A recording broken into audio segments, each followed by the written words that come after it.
get tons of eliminations because of it, but we'll see if that might bite them here today. And you talk about insanely aggressive. Most people, you need to tag them and see shields broken or maybe white damage to go after them. Volks and Parpy, if you move and they see a pixel, they raise all kinds of chaos in NA East when playing in the Trios tournament, and now we're going to get a chance to talk to the aggressive Oceania duo down on the floor. Jordan, what do you have for us? I've got Parpy and Volks here, two of the most astonishing talents out of Oceania. You guys are coming all the way over from not only Australia, but New Zealand, facing off against some of the best talent, not only from your region, but the rest of the world. We've seen that there are different play styles from kind of everywhere. We all know this, but going into this, how do you prepare? How does one prepare up against these play styles? I just eat a fruit salad, just have a shower, get off, get some water, have a fruit salad, and then just try to get hyped. Love it, regardless of the region. That's great. Fruit salad. You can take care of NA East and EU and everybody. Now, the most astonishing thing here is this record, this elim record of 102 that you guys had, the single most elims in 1 week. I don't think anybody would expect for either of you guys to be super W key today because of what you're up against, but what is your strategy going into this? Just play slow and just hopefully make it to endgame and just get high. That's basically it. Beautiful. Well, we're going to see it here very soon. We can't wait.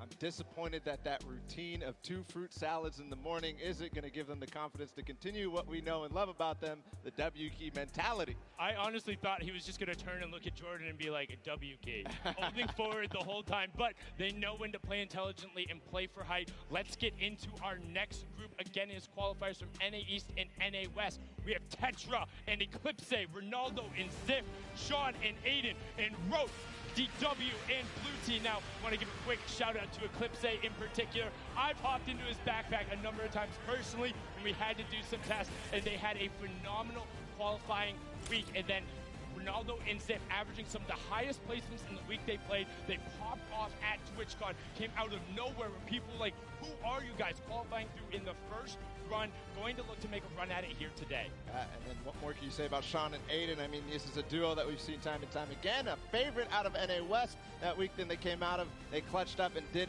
amazing things. Both of them took part of our Pro-Am tourney yesterday. And then Rohit, DW and Blue Team, one of my personal favorite duos. They came together after week 4 saying, hey, we need to do something different. Rohit came onto the scene during the Winter Royale, qualified through the open format, and looks to punish people's mistakes at all points of the game. You talk about hyper-aggressive players early, you can't stop him from going, but the one person who does is Blue Team, known for his calm decision-making, kind of turning off all emotions and just making the right decisions. They have a fantastic pair in chemistry, and I mean, I'm excited to hear what they had to say leading into the competition. It's going to be just absolutely amazing. Fantastic. We've got Blue T and Rote DW here, two beyond incredibly mechanically gifted players here. Blue T, you've placed consistently in the top 15 over the last year from the Winter Royale qualifiers, the Secret Skirmish, and top 5 in the Share the Love event. How are the two of you together going to work to secure this #1 spot today? I'm just going to give this guy a bunch of call-outs, make sure he's safe and alive, and once we hit late game, he's just going to slay out. Slay out away. We can't wait. It's going to be so incredible to see if they can make that dynamic work on the stage. They have such great teamwork, and they have distinct play styles over the phases of the game, and if they can get rolling, they might be able to challenge towards that top. Now on to our next group, because we're excited to keep the introductions rolling. It's Item and Derox, Oslo and Bad Sniper, 4ZR and No Word, Red Rush and Snappy, and then Yu Wang and KBB. This is a bunch of guys out of Europe, and then the Chinese qualifiers coming out of the Tencent track. And I mean, some of these guys are incredibly skilled. Item and Derox with that ridiculous 41 elimination victory royale during the semifinals, and then they carried over the performance into the Sunday. Yeah, one of the only times we saw actually consistency from the semifinals carry over into the finals. But another team that actually started breaking through in the finals towards the end, which led them to qualify, as Oslo and Bad Sniper. And And I think something very interesting about this group, or this duo in particular, they're going to be contesting at Tilted Towers, and they are very proficient at doing so. They will be in the fray, and if Bad Sniper gets a sniper in his hands, here's a joke. His name online is actually not Bad Sniper because he hits all of those shots. Will be looking to make them pay. Now, Forziar and Nord, also another very aggressive pair, but kind of just like to chill out at times. They like find themselves on the edge, take the rifles. If they know they have an advantage, they go. We've seen them before as well in the Winter Royale. Yeah. And then on the bottom right there, Yu Wang and KBB, they came out of the Tencent track, which was a competition that was hosted out in China. And so I think a lot of people didn't see those games and don't really know what these two are all about. Let's continue and find out more about them.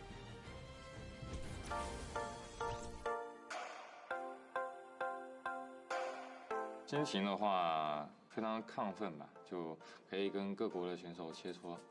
如果想跟一个队来对抗的话，我更希望是跟芒果那队。要对游戏的喜欢，对吧？然后对游戏的理解，还要有一个信仰吧，就是想成为冠军的一种念头。毕竟职业就是要奔着冠军去的。 喜欢这款游戏，然后对游戏的理解程度，然后对自己的技术非常的自信。心情就感觉跟做梦一样，但这一切都是靠自己努力得来的，就非常的好。冠军等着我们！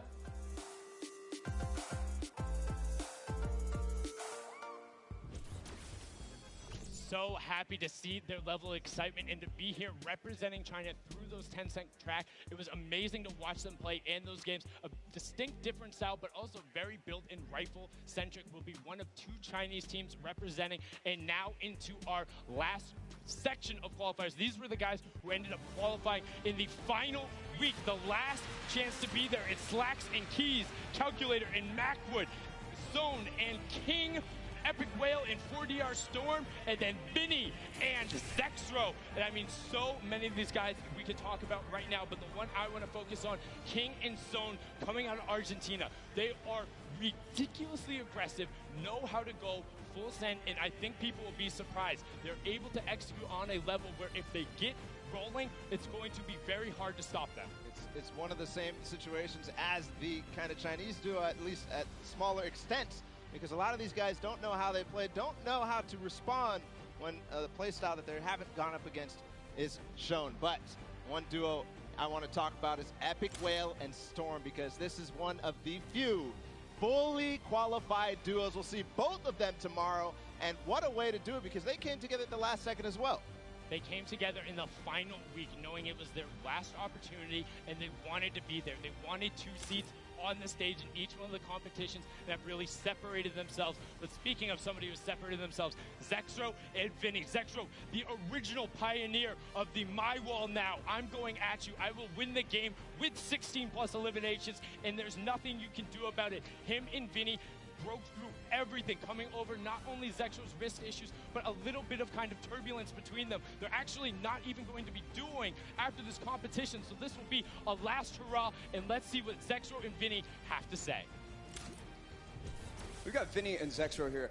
Very excited to see you guys. I know that a lot of people are thrilled and excited to see what you guys have planned for today. You both have been competing both very well in duos and solos over the course of the year. How do you think that the competition today is going to compare to the rest of the competitions that you've had leading up to the scrims, whatever the case may be? For sure, the competition's definitely going to be hard today.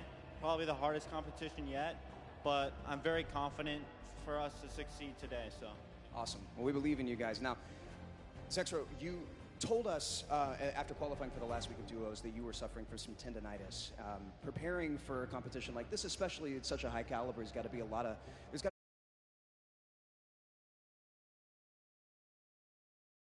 Basically, I didn't really play much, and then I would just VOD review and everything. I would just play in the qualifier days, take a lot of a leave, you know, and then it started going away at the end, and then qualified, so we're chilling. Fantastic. Well, we're all really excited to see you guys. I know that a lot of people are, a lot of TSM fans here and all over the world. It's going to be a great day. There you have it. It's proof that it's not all about just grinding and playing all the way through. You got to do your VOD review. You got to take care of your body, get those wrist stretches in. That's Zexo's story there. We'll see how they perform today. We've got one final group of duos to let on the floor. It's going to be Serpent and Hype, Wolfies and Rojo, Skite and Vato, Borwins and Tux, Kluja and Thomas HT, and then finally Puz and Ming.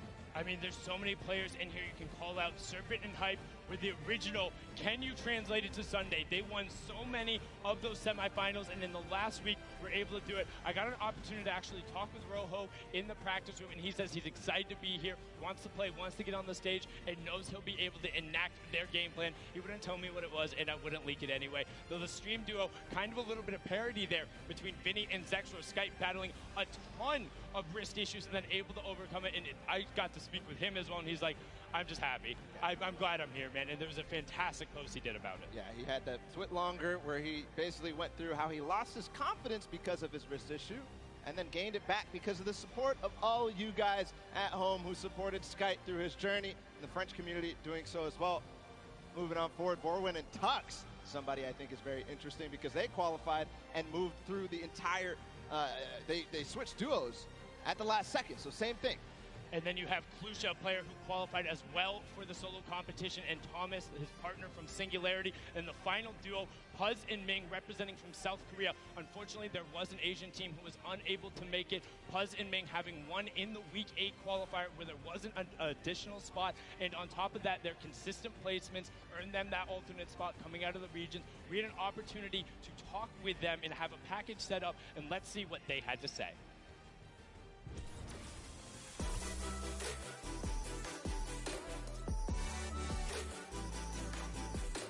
저는 밍이라고 하고 이제 아시아에서 진출하였습니다. 저는 퍼즈라고 하고 아시아에서 진출한 사람입니다. 가장 좋은 성적을 내서 대체 선수로 뽑혀서 왔더니 이제 아시아에서 듀오 한 팀이 진출을 못해서 저희가 이제 좋은 기회를 얻게 되어서 이렇게 진출하게 되었어요. 온라인에서 상금을 이렇게 받으면서 같이 경쟁하는 게 마음에 들었어요. 유럽 선수들과 해보고 싶었어요. 저도요.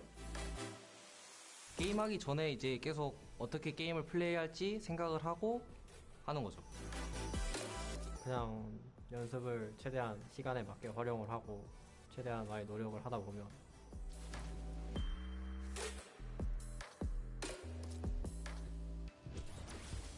I mean, I can only imagine what is going through their heads. First, taking the top spot in a week where there wasn't a qualification spot, and then having one of the most consistently best placements, then being chosen as an alternate, and finding out you're going to be competing, having a chance to represent Asia and South Korea here, and they are very good. They're known for playing aggressively, trying to find a side of a zone, box themselves up, and get some shots towards the side of the rotation. If they can get that position, don't expect them to not be dangerous, because they will make some waves, and that's the competition.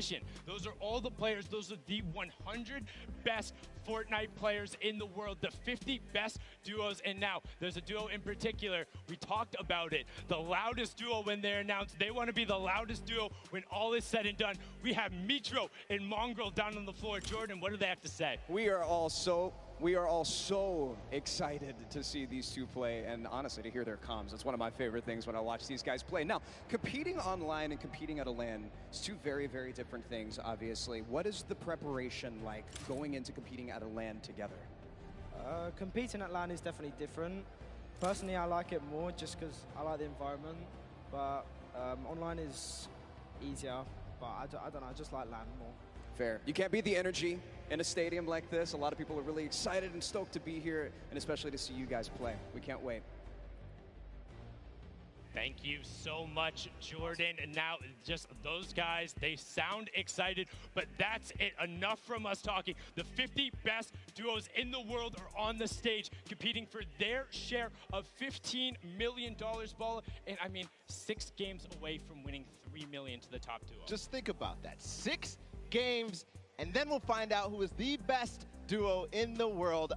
Hands down, no question about it, the best. 6 games. We're going to do that real soon. The duos world champions will be crowned, but that's it. The pre-show is over. Enough from us up here. We'll be breaking down gameplay later. We're going to toss it on inside to kick the show off. You guys have a good one.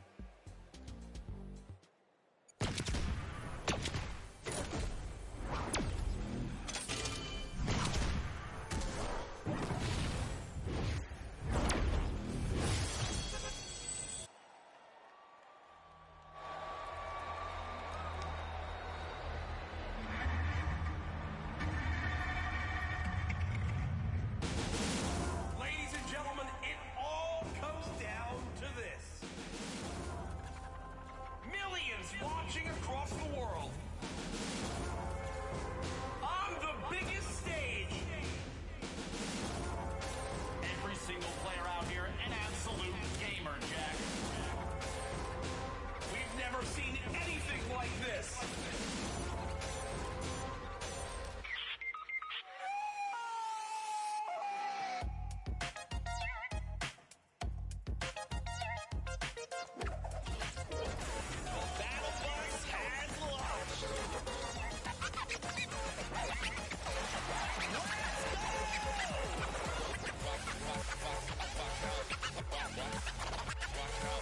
Oh my God! Mark did it first! Oh! That could be the difference! There we go! The needle on door! Oh! Okay, I'm gonna lose my freaking voice. It's amazing. It's like you feel so free, it's ridiculous. And then we just kind of watched like our names pop up on the screen. It was pretty surreal. It was a huge sigh of relief. All the hard work we did just finally paid off. We were kind of going nuts. He finds the zone, he has to go forward though, because there's that change in elevation. He finds the first shot, can't find the second, and he does! He speed left! That is why he's a World Cup qualifier! This is it right here, the 1v1! Who is the other player that's He takes what? Damage to himself, and all of a sudden it's complete chaos. What a win! Victory Royale! GG!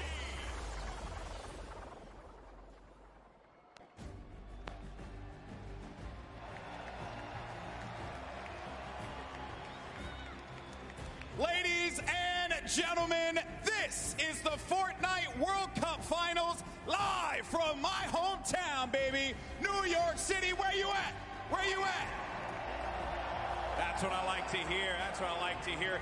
This is it, people. The moment that we've been waiting for. 10 weeks of competition leads to this. I'm your host, Golden Boy, and I couldn't be more pumped to be here because we're about to see the greatest Fortnite players in the world go up against each other in duos competition. Millions in prizing on the line, and most importantly, what's right behind me. The championship, the trophy, and the first ever Fortnite World Champion. We're gonna crown that today, and it's gonna be awesome. And I wanna know if everyone here in the Arthur Ashe Stadium, are you hyped? Are you ready? You know what? Maybe I can't do the job. I think this will do some justice.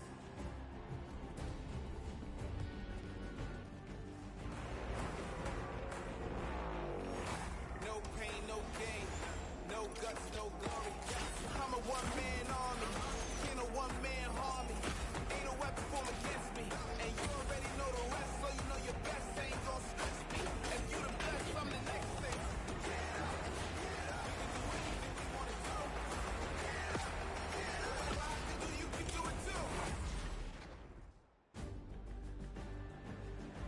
Now, I know everyone here is excited to get to the games, and we're going to do so in a little bit. The players are gearing up and getting ready to go. You know that each and every one of you inside of this stadium, you're just pumped. You've had your opportunity to go out to the festival. You've managed to meet up with your friends and enjoy some great times here in New York City.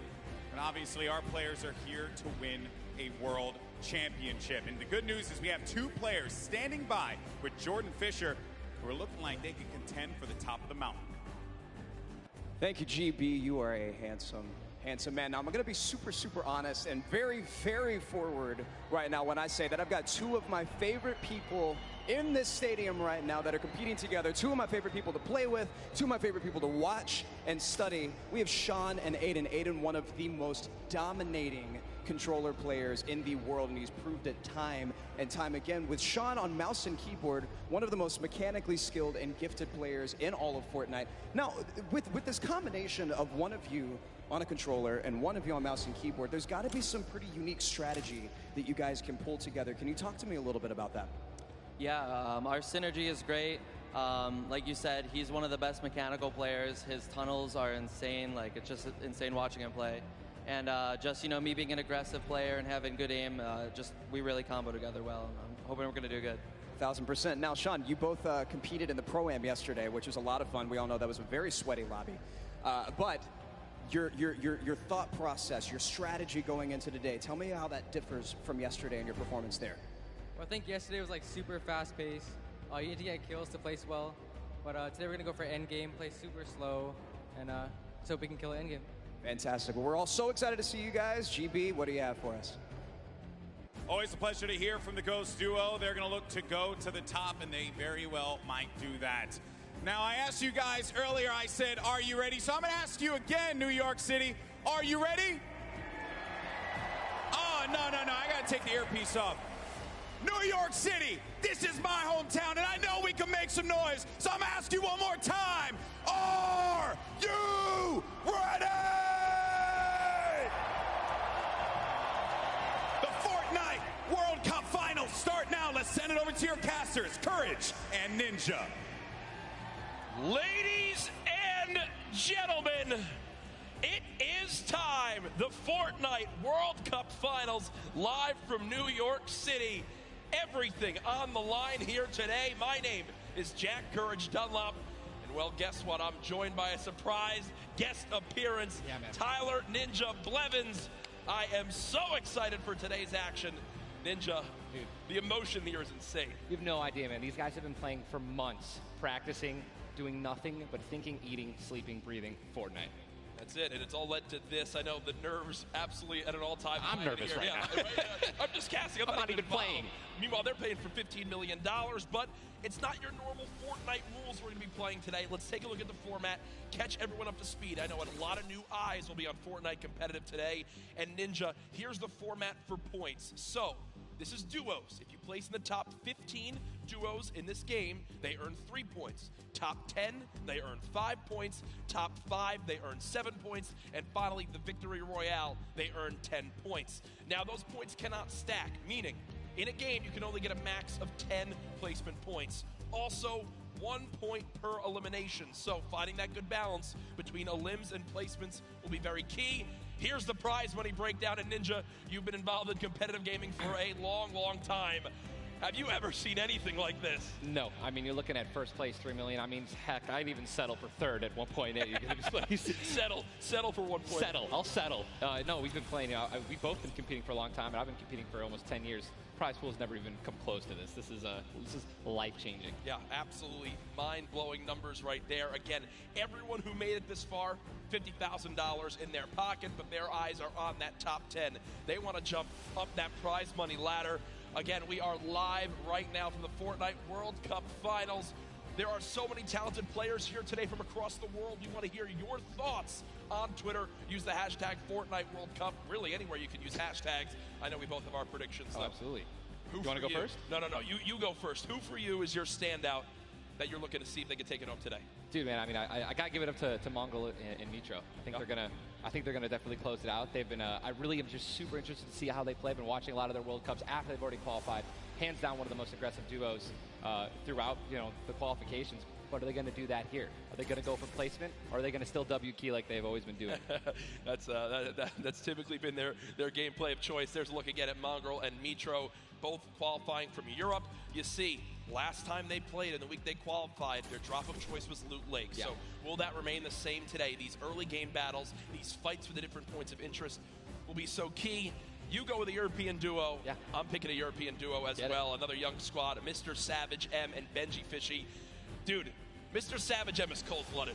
Every time I met him, I'm scared of him. They're absolutely insane, as you can see right here on your screen.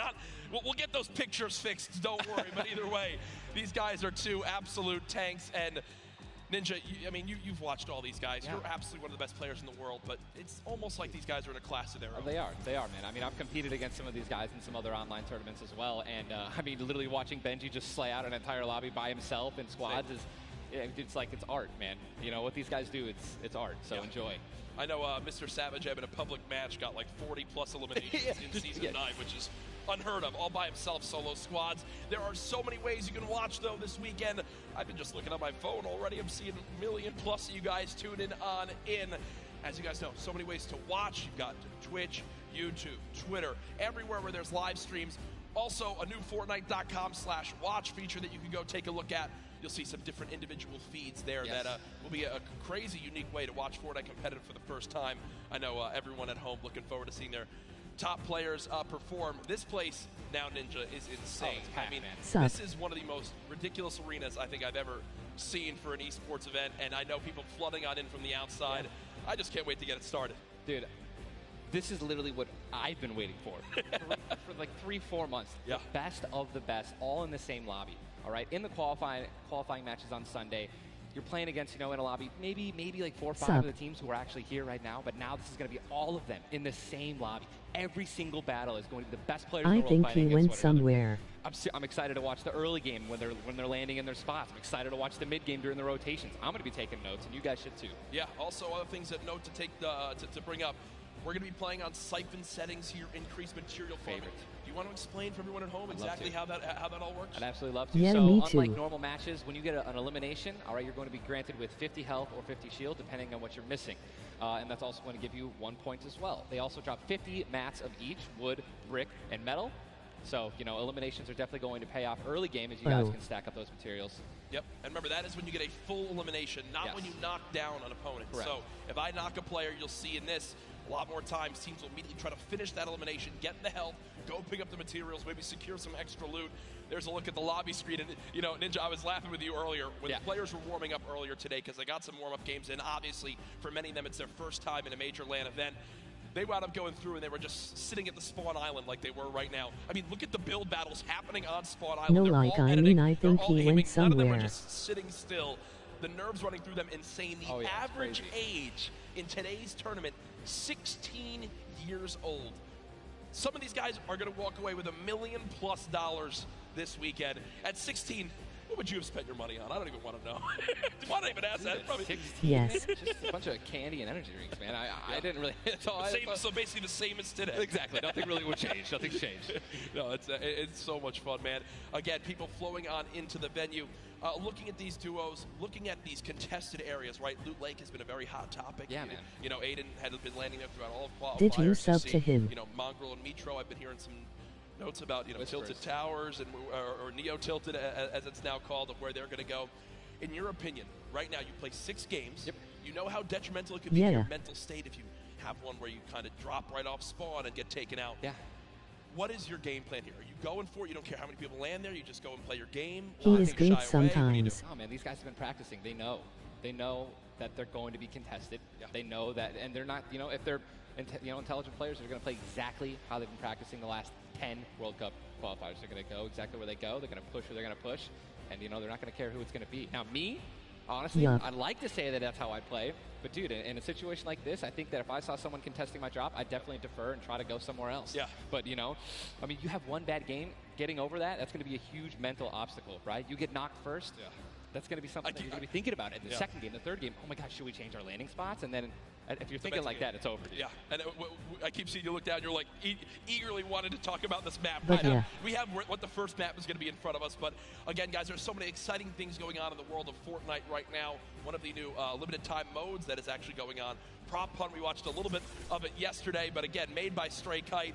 It's a fun little hide and go seek game almost, Ninja. Prop Hunt is the greatest thing that Fortnite has created from creative. It is amazing. It is hilarious. I mean, we were literally getting like angry and but also just laughing hysterically right when we're about to make it into the incinerator and get our points. It's just so. Have fun. you I mean, liked be the a toilet. video I You want have? to be anything? You want to be a pink flamingo, a bus? Go for it. Go dude. for it. Just go for it. Yeah, we've had some fun games of Prop Hunt that we played. But again, right now, live in the gameplay for free, Prop Hunt. A little bit different than the competitive settings. Obviously, Arena, it's been talked about, Ninja. This is the most played in qualifier for a tournament ever in the history of gaming. 40 million competitors, down to the top 200. To be exact, 178 because of the double qualified players. Right.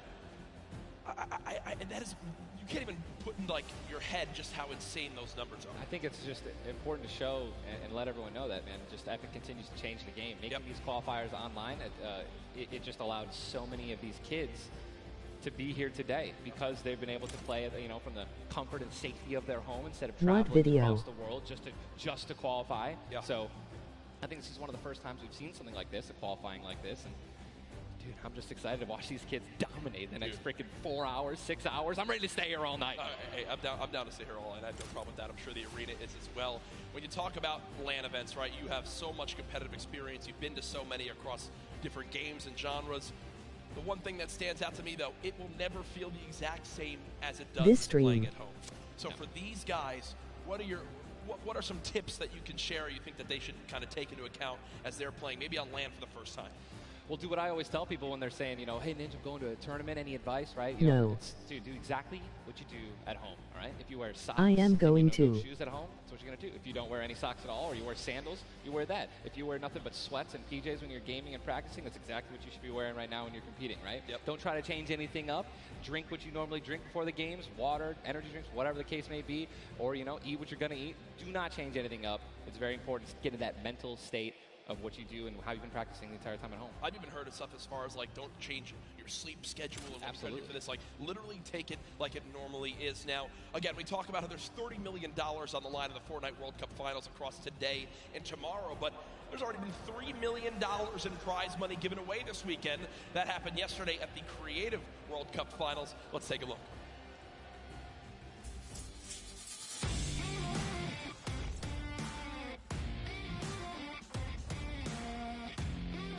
Kitty Plays, and we're here in the player lounge right now, joined by the winners of the Creative World Cup. First of all, congratulations. Now, Scissors, how does it feel now to solidify that title? It's kind of awesome considering I love creative mode. It's thriving, it's awesome, I love it. Now, Tyler, did you ever believe that you guys would secure the position here today? Yeah, I always knew we had it in the bag. You know, we're the week 1 qualifiers. We're the most stacked team. There was no competition. Just when the last map was a death run, I knew we had that in the bag. We got some good players here. I knew Zan would clutch up, and he did just that. You could tell he lifted the finger. He said, we need 1 coin. Just grab this coin right down here. If he can do this without being eliminated. Here it is. The win. Oh, he missed it, but gets it with the trap trigger. You realize that one jump won this group here an extra $1 million. It's unreal. Like, if you want to practice with death runs, you need to, like, do it slow. Don't go in blindly. Like, try and, like, change everything you do every time you fail. Suzu, can you see yourself doing even more with creative? I mean, the success of today. Will you continue to go and play creative maps? I think I would definitely stay consistent with creative because I feel like there's a lot of potential in creative still. And yeah, definitely this is my thing. But I want to go down the line and see what each of you guys plan on doing with that prize. I'll probably end up like saving most of the money, maybe like some investments. He's 18 and he just won $336,000. What are you going to do with the prize? Rent? Yeah, I think rent. I'm going to be responsible. I'm going to save my money. I am going to be responsible and probably just invest most of it and try and get even more money back. All right, guys, congratulations again. Absolutely outstanding job. Thank you guys so much for tuning in, and I cannot wait to see what the future of Creative Fortnite looks like.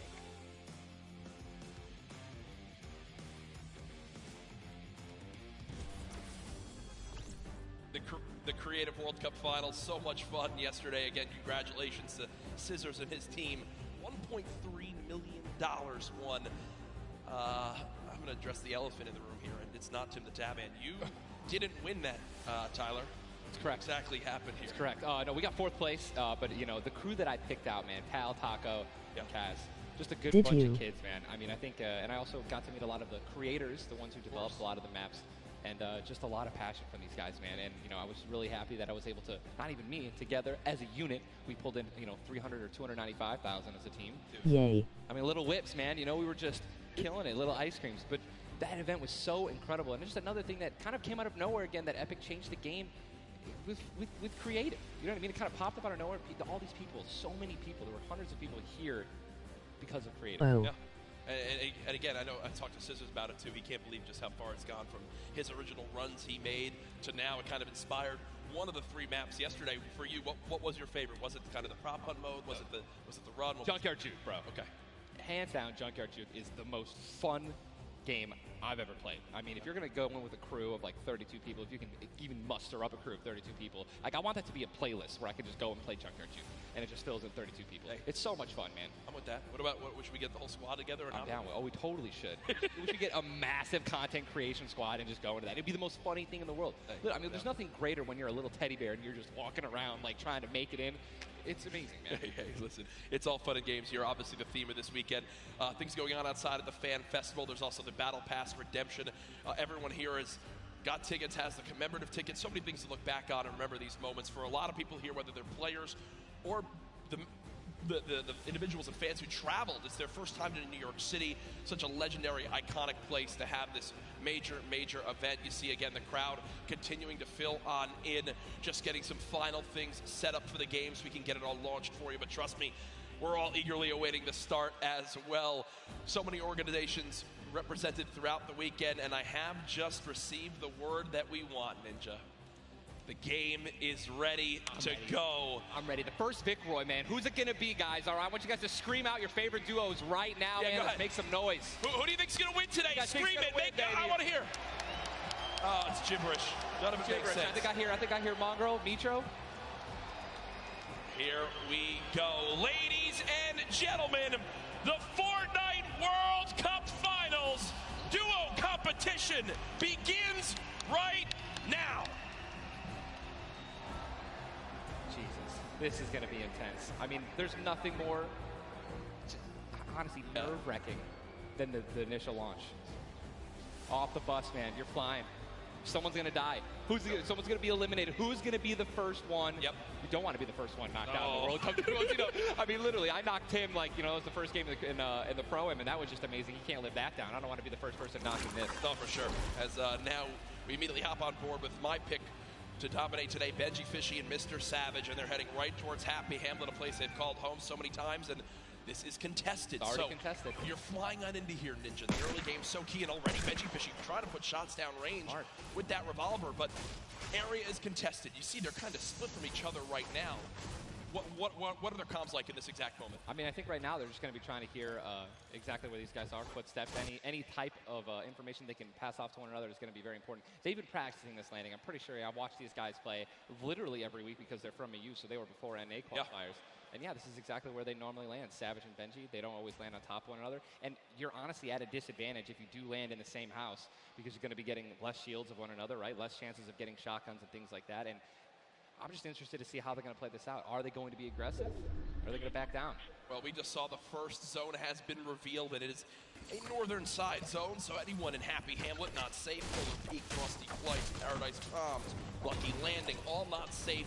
So we continue to keep an eye on this fight. 98 players remaining right now in this game. Now, we mentioned the increased material farming right now, so you're hitting a couple trees, you're getting 20, 30 materials like it's nothing. Let's shift our focus, though, towards the middle of the map here at Dusty Divot, and it looks like Landjock and Punisher go out very, very early in this first game to Tetra and Eclipse, the new Rogue members. They're wasting a lot of material right now. You can already see it. You've got only 100 maps left. That's 10 builds. These early game fights are always so detrimental. You have to be very, very, very particular with how many mats you're going to use when you're trying to ramp rush somebody, because if you make it there and they shoot you out and you have no mats, I mean, you're left with literally nothing to protect yourself with. And look at the advantage that you now have.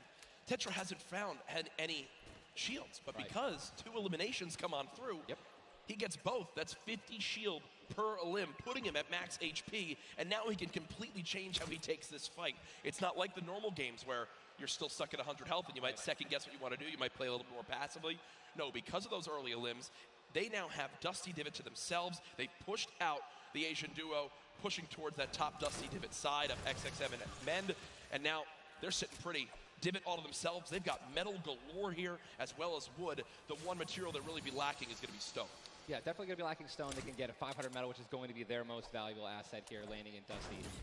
What I'm just interested to see is, they have no rotation items when you're looking over there, so hopefully they find something that's going to help them rotate later. There are no balls that spawn in Dusty, so no ballers. It's going to be very difficult to make it to the late game if you guys don't have some sort of crazy rotation. Shadow bombs, anything like that.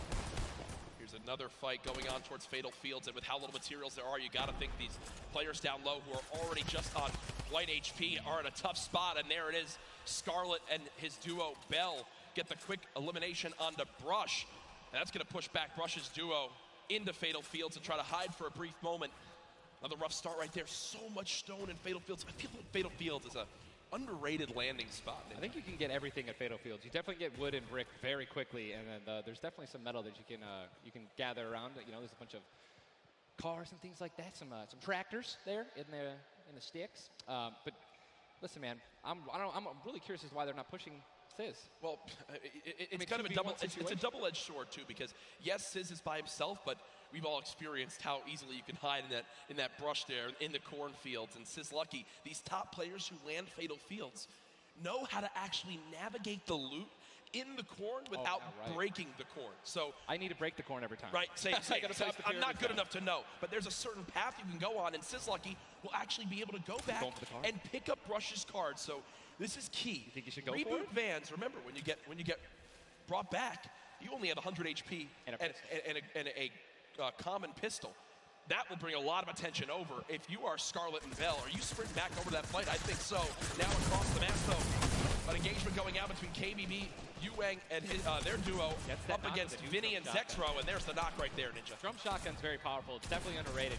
You can get inside somebody's one-by-one right there. I mean, there's another knock with a drum shotgun, just absolutely wreaking havoc. Yueng trying to take this wall. I think his teammate is not going to be able to stay alive, so it's going to be Zex and Yu. He's got the shield advantage. All he has to do is play this patient. I'm going to be pretty sure that these guys don't have that many materials, so just needs to spray it out and hopefully find a chance to take him down, but he's healing up. Yeah, Zexro has minis as well as big shields, so we'll be able to get back to full shield. And Yueng now in a tough spot. Do I try to go? Zex definitely can interrupt this now. He took too long to start going with the res, but it looks like he's just going to be going for the reloads, taking his time, and he might be dipping out, maybe trying to. He's definitely staying aggressive, but he's going to get the revive off, and now it's a 2-on-1 again. Zexro staying confident, though, knowing right now still at over 150 HP. The teammate has to be at 30 health. The wall comes through, trying to spray it, and it's not going to happen. And you see Zexro right there, hands right to his head. Some solid damage done, but Yueng dropped down to 59 HP. But with that elimination, we'll bump back up to over 100. Very, very close right there, Ninja, with the drum shotgun. Very important is checking out the storm right now. A lot of these players, there's a lot. You guys can't see the screen, but there are plenty of people who are outside. They're going to have to start their rotations in. And this is actually where a lot of very talented players with their aim can clean up a lot of kills. This is actually my teammate and I's reverse. Our strategy was to try to get in those spots where you can beam people who are going to be flying throughout the sky using a lot of the slipstreams and just taking advantage of, your incredible accuracy. A little update, too, on Sizzlucky. They did get the reboot in Fatal, so they're both back in play. Look at how slow this lobby is going, folks. 92 players left, and a definite fan favorite here. Nate Hill and Funk of FaZe Clan currently set on up near Lazy Lagoon. And Ninja, this is your landing spot that you went to with your duo reverse. What are maybe some little tips and tricks for players at home who like to land here? Yeah, all right, so there's, if you go on the boat, on the ship, every single one of the masts is like worth 200 wood. So you definitely want to go for those. You can easily get max wood in Arena in probably less than 10 seconds. And also there are some metal anchors in town that you can get for about 300 metal, which is, like the most valuable material that you can get. I mean, I'm just 91 players. I mean, have we talked about Storm Surge? I mean, we haven't yet. I was going to let that be a bridge when we cross it, but because 91 people left. I mean, how soon is it going to be? We're going to have Storm Surge in every game. Yeah, I mean, it's going to this is going to be nuts. You guys don't know what Storm Surge is. Basically, the team that has done the least amount of damage is going to start taking damage until they get above the damage threshold. Yes, and it tells the players on their screen what the damage threshold is. If you're used to playing at home, you probably have never experienced Storm Surge in a normal game, but it is very common in competitive because everyone wants to last until late game, earn those extra points, and wind up getting those placement points to come on through. Watching Letwick and Flexi right now, it's so scrappy, Ninja. It's not your normal game where you get to loot up and freely grab everything you want. Here, I mean, look at the inventory. A common heavy assault rifle, 2 heavy bullets. Yeah, I mean, people are not going to be able to loot. They're not going to be able to loot normally. I mean, you have every single spot is definitely going to be contested or have talented players who are surrounding you. You got to be constantly worried about getting sniped from the side. All it takes is 2 seconds of being caught off guard, and you can get dinked twice with an infantry rifle, and boom, there goes 160 health, man, just like that. 89 players left now in the lobby as Twiz and Cover H, the duo, do get cut down. 45 duos remaining. The second zone has just been revealed, and again, Storm Surge will begin after that. I absolutely think it's going to happen. That will be for 70-plus players. So You keep that in mind as this goes on. Players who haven't really done any damage will know that they're going to be at a point where their hand is going to kind of be forced. They're going to have to put on a little bit of aggression. You're going to see the game pick up just a little bit here. There's Snappy and Red Rush already in the next zone. They're more than happy to just farm up this metal structure and claim it as their own. They're actually very centralized as well. Yep. I mean, a really great strategy that you're going to see a lot of people going to be using throughout this weekend in solos and in duos is to just try to get in the dead center of the second zone and honestly just kind of pray that the circle is going to continue to rotate in your favor. I mean, I'm still looking at a lot of these guys' inventories. One guy just gets knocked in front of him. Letwig's going to try to save his team. It's not going to happen. But there's not a lot of rotation items. I haven't seen a lot of shockwave grenades. I haven't seen a lot of shadow bombs. I don't see any launch pads in anyone's inventory. Yeah. It's going to be such a, like, the rotations late game are going to be nuts. People are going to get lasered out of the sky. And Letwig now all by himself in a 1 versus 2 as his teammate did go down. You see Parpy and Volks still quite healthy between the two of them. Over 140 HP for both of them. Parpy still playing the slow ground, trying to spray out the opponent. And look at the material count for Volks, 135 total builds. It does look like Letwig just kind of ran away, but I don't believe Letwig was able to grab his teammates' reboot card. So will basically be by himself the rest of this game. You know, it's going to be almost impossible to perform alone when your teammate is knocked. And there's the Storm Surge warning. These guys are 106 above it. You guys can see that, which means that there's somebody who has 106 damage less than them that is currently below the threshold, and they are going to need to hit some people, deal some damage. And that's actually the beauty of Storm Surge, right? You don't necessarily only want people kind of just lingering around in their 1-by-1s, praying that the circle moves to them. You're gonna see some fights that are gonna be forced to break out because players need to get above that or they're gonna die. They're not gonna be able to make it. Now moving towards the Dusty Divot Diner. You see Clicks I didn't even know you could farm this. Yeah, the very young duo from NA East, and you just said yourself, I didn't even know you could farm this. I didn't even know you could get down there. This is the beauty of it, right? These are the top players in the world showing off the little things that they know that really no one else can pick up on. Many teams already stacking here as there's so many materials to be farmed up. And for a lot of players, Ninja, once they get max, they don't just stop there. They keep farming to have an excess for more if they need to expend a lot of materials quickly. Yes. On the bottom right of your screen, you see a fight going down in Salty Springs. A lot of grenades being thrown right there.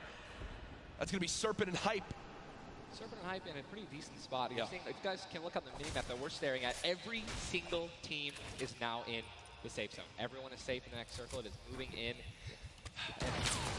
And double heavy sniper is in play. For those of you guys who do not know, a heavy sniper will take out a metal wall. It'll take out pretty much anything. It does 1,500 damage to structures. So if you have two teammates who have double heavy snipers, they can see a team, line up a shot of somebody hiding in a 1-by-1 and be able to take them out. And that changes the game completely. Once you hear double heavy, you can no longer sit still ever. Or if you know where they're at, you have to make sure you have at least 2 walls of cover on that side to protect you from the inevitable double snipe. And when we say double snipe, it's as far as 1, 2, 3, shoot. And they both fire at the same time and catch you off guard. There's absolutely zero time to react. And one thing you guys we've talked about are the rotation items. We got 6 shadows for this guy, and they have a baller, so they're sitting pretty. I think these guys are in a great spot. Absolutely. And you see the zone did just update towards the northern side of this current storm. Storm Surge is now in play, so players beginning to drop. 80 players in total in this game. They will just rotate out of here. Hype and Serpent don't want the fight. And that's Jay now quite weak. With Storm Surge beginning to tick in, Quentin and Lanouf now having to push a fight as Storm Surge is affecting them as well. And you see it just kind of smites them down from the heavens, and there they go, getting dropped by Storm Surge. Unfortunate for them, but again, with not enough damage done, they do fall below that threshold. Jeez, man, Storm Surge really does just force people into some pretty tricky situations. But again, man, it just goes to show a lot of aggressiveness is going to pay off for teams, man. You don't want to be put in that situation where, you know, you have to desperate and push. Maybe a duo that's better than you in combat. You know what I mean? And Airwax and Nikov just... That's a replay. Was that a replay? They just went down. Airwax and Nikov are winners. Well, Airwax, at least, are back-to-back winner of the Pro. Go down. Airwax double qualified as well. 1 players left in this game. 38 duos. Again, it's a slow crawl as everyone begins to drop. Have you ever seen anything like this in competitive? No, I think that the only time that we saw numbers like this were when the circles they didn't really chunk that much and they were more centralized in the beginning of competitive. So really no one had to rotate that much and no one had to fight. So now that these circles are really just kind of moving around the map, you can't really predict them. I mean, you're getting these players who have, again, the great aim and they're just beaming people who are focusing on trying to rotate in the circle. Now look, there's so many people coming from the south. And it's just free kills if you guys are in a top position with solid aim. He'll hit. He sees a lot of, look at already trying to figure out right now, where's he going to land? Look at all these people who are already boxed up. They're already creating these tunnels. More shots coming down. And he's going to be able to make it. 8 grenades. So that's going to be, I mean, if he can get in a position where some players are already getting focused on the outside, 8 grenades, he might be able to clean up those kills too. Yep, that's right there. They do box up in time. Did take some shield damage, but thankfully they have some minis to replenish that in just a few brief moments, as there's Eclipse now using them. He's got his teammate right next door as well. Medkit, looks like they're going to pop that too. Every little bit of HP matters. Saving the campfire for the late game, it appears. Definitely got to save the campfire. In the elimination feed right there. Here's a look at Mongraal earlier with his duo Mitro. They're set up currently in this zone. 68 players left. Love watching this guy play, man. I'm serious. I mean, here's, you just check his inventory. Only got 2 guns right now, which is inventory rifle and a combat shotgun. So he has no spray guns.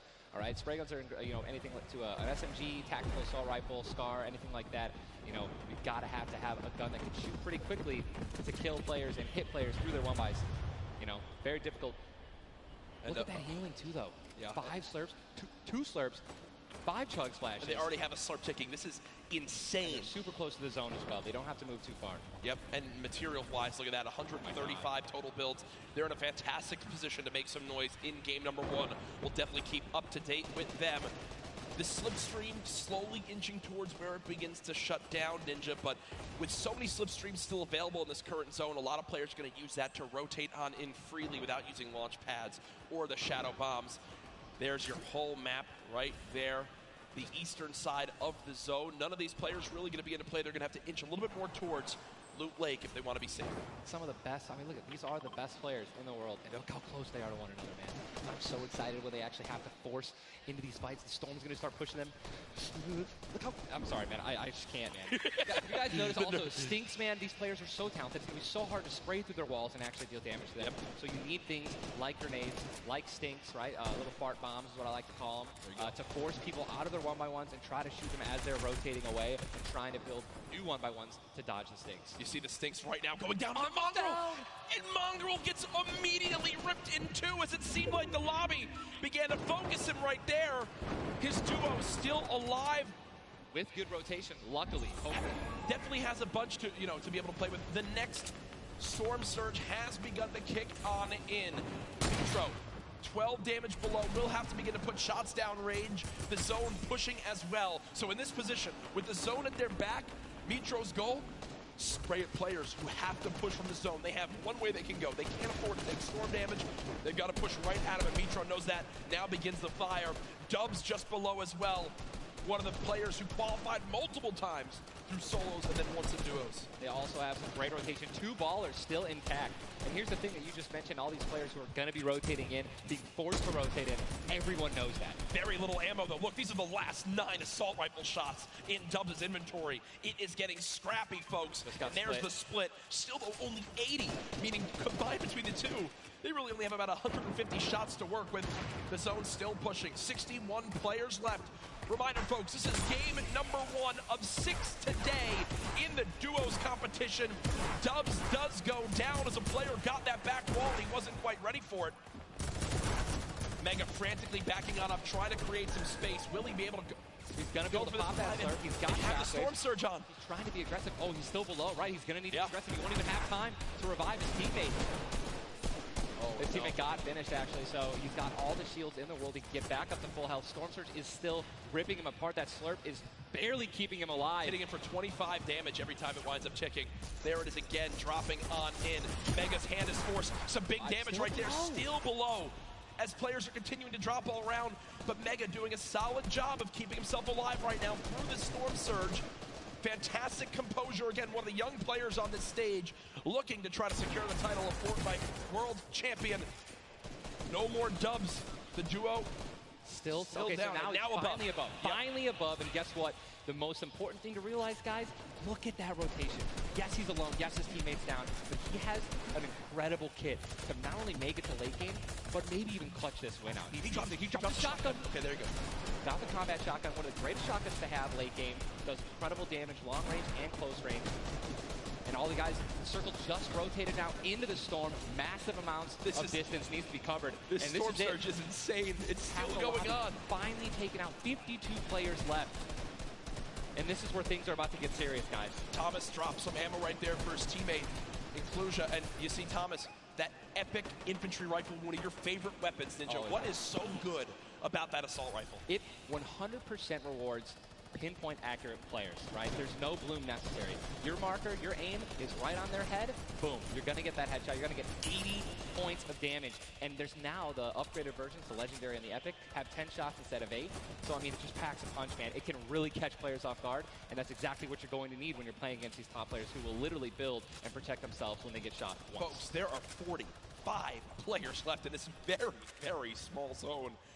We are now on our 6th storm. You see it's about to begin to move, and players will frantically have to go across the map. Zayt and Saf right now discussing exactly what they should drop, pulling up their map, looking exactly where they have to go. 44 left in this one. We already got people using shockwave grenades, guys. This is a very far rotation for the second movement circle, so this is actually going to move very quickly. These people are going to potentially get stuck on their launch pads because there's so much frequent building. It's going to be nuts. And who's going to try to take the high ground? Because after this first circle goes, this is where people start to only try to use the high ground. And we know high ground is everything in competitive Fortnite late game. Everyone frantically moving away from the common enemy of everyone, which is that storm circle. Macwood taking zone damage. Daedra as well. King slowly bouncing on through with the Shadow Bomb. And does land. Yes, but taking no storm damage, just playing right on the edge. Yeah, right on the edge of the zone right now. Will just stay boxed up for a brief moment. As now there's 36 players remaining. Stompy in the elimination feed. Arkram now goes down as well. You can see the elimination feed on the top left to keep track of your favorite players. There's so much is going on. This is what tunneling is. When you hear players mention tunneling, this is it right here. You move with the zone, you tunnel your way in, give yourself cover, but not a lot of materials left. Only 22 builds, and this zone is stacked. But look who's on the high ground. It's Mr. Savage and Benji Fishing. That would be your 2 picks, so good for you. All right, I have to owe you a bet there, man. Watch that. All right. Mongo, unfortunately, do still end with Micho still alive. I mean, listen, people are dying left and right, being eliminated. More Savage just used another shockwave grenade. He already had high ground, though. The question is, are people going to try to take it? You know that if you really want the chance to win this, you're going to have to try to take the high ground off him or have a rocket launcher to just take him out of it. He's just so weakened. Mr. Savage just looks up and beams the player out of the air. It's all Benji Fishy and Mr. Savage in the elimination feed right now. 24 players left in this one. But 20 duos. There's almost no duos remaining, Ninja. Right, it's all solos, and this is kind of what's going to happen, man. Mr. Savage goes down. It's up to Benji, and listen, Benji's been in this position before. We know he can handle it. Mitro's still in the game as well. I just saw him. He looks incredibly healthy, but now taking some storm damage. Benji's just going to try it. Look at the materials. Not a lot left. They're only using their shadows. I think he has 1 build left. Yep. That's it. That's all he has. He's got 10 total builds. 10 total builds. He's just trying to outlast as many players as possible. Remember these placement points. We've made it into our top 10 duos. Now into our top 8. Zayt and Saf now. Zayt and Saf now on the high ground. This game. One of the few, the only duo left. This has a Zayt and Saf win written all over it. Mitro, Mongrel's duo. Was all by himself very early on. Still alive in this one. 40R Storm now getting beamed. Can the North American duo of Zayt and Saf close this out? Raining down fire from up top. You see the frantic builds coming in. Benji Fishy goes down. Mega, Mitro, and Scarlet on the low ground. Shots still coming on in. Zayt and Saf just sitting pretty. Mitro just got a double, I think. Mitro 5 limbs. Tries to get it done. Not enough. Zayt and Saf, 2 versus 1. Will they take game number 1? Yes, they will! Zayt and Saf had the high ground, and they used it the entire game. Rain fire from above. We're able to pick up 5 limbs plus 10 placement points. That's going to be 15 points. Game 1. Talk about a monster game number 1. You saw the immediate reaction. They know how key that was. And I've watched so many games of competitive Fortnite, Ninja. They were the only duo left with still like 18 players remaining. When they get the high ground like that, they send 1 player down to get close. Scarlet was already weak, and there's just no shot. In the end, the veteran players of Zayt and Saf take game number 1. And, you know, Ninja, that was a big topic of conversation. Players with LAN experience, players who've been around the Fortnite competitive scene at these major events for a long time. Will they let the nerves get to them? Guess what? The answer is no. Zayt and Saf take game number 1. Kept their composure. It was absolutely incredible to watch, man. And seriously, these guys have been absolutely dominant in the World Cup qualifiers online. And it's only fair that they continue to show their dominance here at the actual World Cup stage. Brilliant performance. You know that their game plan is always last as long as possible. Absolutely. But the fact that they made it through those storm surges, even with them not getting very aggressive, they had 0 elims down to those final few moments. Mr. Savage and Benji Fishy, we have to talk about them for a second as well. The European young duo. They were on the high ground. It was looking good, Ninja, but so many players focusing them, the shockwave grenades as well, and they had no healing left. It's unfortunate, man. We have a group full of these players who are literally the best in the world. They know exactly how to win, right? So if they don't have the high ground, they know that whenever there is a moment that they have to shoot the high ground out with rockets, shockwave grenades. I think that's actually what happened. I think someone shockwaved up and knocked them off the high ground. Yep. But when you have shield like Zayt and Naftate at the end there, and that high ground, I mean, it's over, man. What a sigh of relief Incredible, for those two. Incredible first game. And we're only just getting started. We're only just getting started. Remember, 6 games being played today in the duos competition, in which $15 million will be rewarded. Tomorrow, we do it all over again, except with solos. So you want to stay glued to the streams here for the Fortnite World Cup Finals live from New York City. Use the hashtag Fortnite World Cup. Get involved in the conversation. Send a Ninja and I your thoughts after game number 1. Who surprised you? What are you looking forward to in games 2 through 6? For me, other things I noticed, man, you've got to be on your A game. When it comes down to taking note of where you are with the storm surge, those were longer storm surges that have lasted than I've ever seen before. I've honestly never seen Storm Surge affect the game so much. Yep. Because here we are having 80 people left after the second circle. So you know what I mean? Like, and these guys, they're not going to let you hit them. You know what I mean? And if you want to put shots on these guys, it's going to be when they're flying in the air, rotating, which you also expose yourself to a sniper shot. You know. Absolutely. High risk, high reward, man. Right? It's Let's see how these guys change. I wonder if the guys who did get hurt a lot by the Storm Surge, are they going to make changes in the second game? Are they going to be a little bit more aggressive and trying to deal some damage as they rotate? That's what I want to know. That's a great way to think of it. I know there were so many people that want to give their thoughts on these games, but over at Unreal Island, we've got our very own Sundown with his thoughts on Game 1. Thank you so much, Courage and Ninja. And the first match of the duos competition is over, and the Victor Royale's experience wins out. We talked about Energy Zayt and Ghost Saf and how they've been playing so long together, and that endgame was a prime example of textbook Zayt and Saf. We're going to re-roll it one more time, and we're going to break down kind of how they were able to keep the control. Now, pay attention right away. You can see on the backside, Saf has one angle while Zayt is going forward, and they're moving back over the tarps they've already established, but the angles they take make sure they're covering everything. They hear the shots below, they're putting the fire down towards them, and Scarlet is able to pick up Mitro, but doesn't have enough to get out. Zayt and Saf, 5 eliminations, Victory Royale, 15 points, showing that their competitive experience, their experience on stage and at major LAN events is winning out right now. They say nerves, what nerves? We might as well be playing at home on our own stations because they are just that good. Match 1 is over. Time to get back over the stage for match 2. Ninja and Courage, take it away. Thank you very much, Sundown. Great stuff as always there from Unreal Island outside of the venue, enjoying the event themselves. But again, game number 1 in the books. Obviously, so many updates to see exactly where we stack up. In the end, those final moments can be so hectic. So before we hop into game 2, we will have a standings update for you all at home. Who do you think's up top of it right now? Well, guess what? It's Saf and Zayt, but... And Benji, Mr. Savage, man. Just incredibly clutch solo moves and plays. Both of our predictions. Both of our predictions. And they're still up there. Guess what? Imagine when they're healthy and when they actually get some good rotation items. I'd love to see how they're going to play in the late game, man. Placement points so key. You did a great job pointing out Mitro at the end. Not only does he stay alive, not only does he perfectly use his materials and his movement items, but he somehow finds 5 more limbs, putting his team from probably an abysmal game 1 to top 3 in our leaderboards. Again, here are your standings from game number 1. Dubs and Mega, they wound up making it through as well, and that's because of Mega staying alive too. Absolutely, incredibly talented duo, man. Honestly, I'm looking forward to seeing what Aiden can do, and Sean, so hopefully they step it up in this next game. Game 2 is about to get on its way, man. Are you ready? I am ready. Ladies and gentlemen, in this sold-out arena, are you guys ready for game number 2? Oh yeah, they are.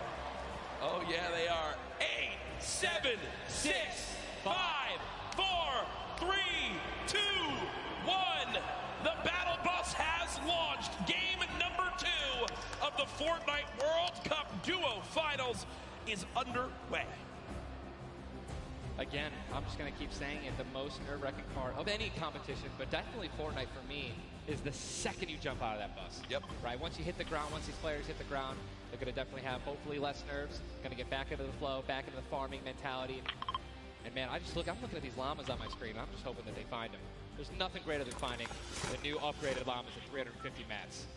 Dude, they're insane. And they're everywhere. And look, wait, can we look at the map? Look at the north side.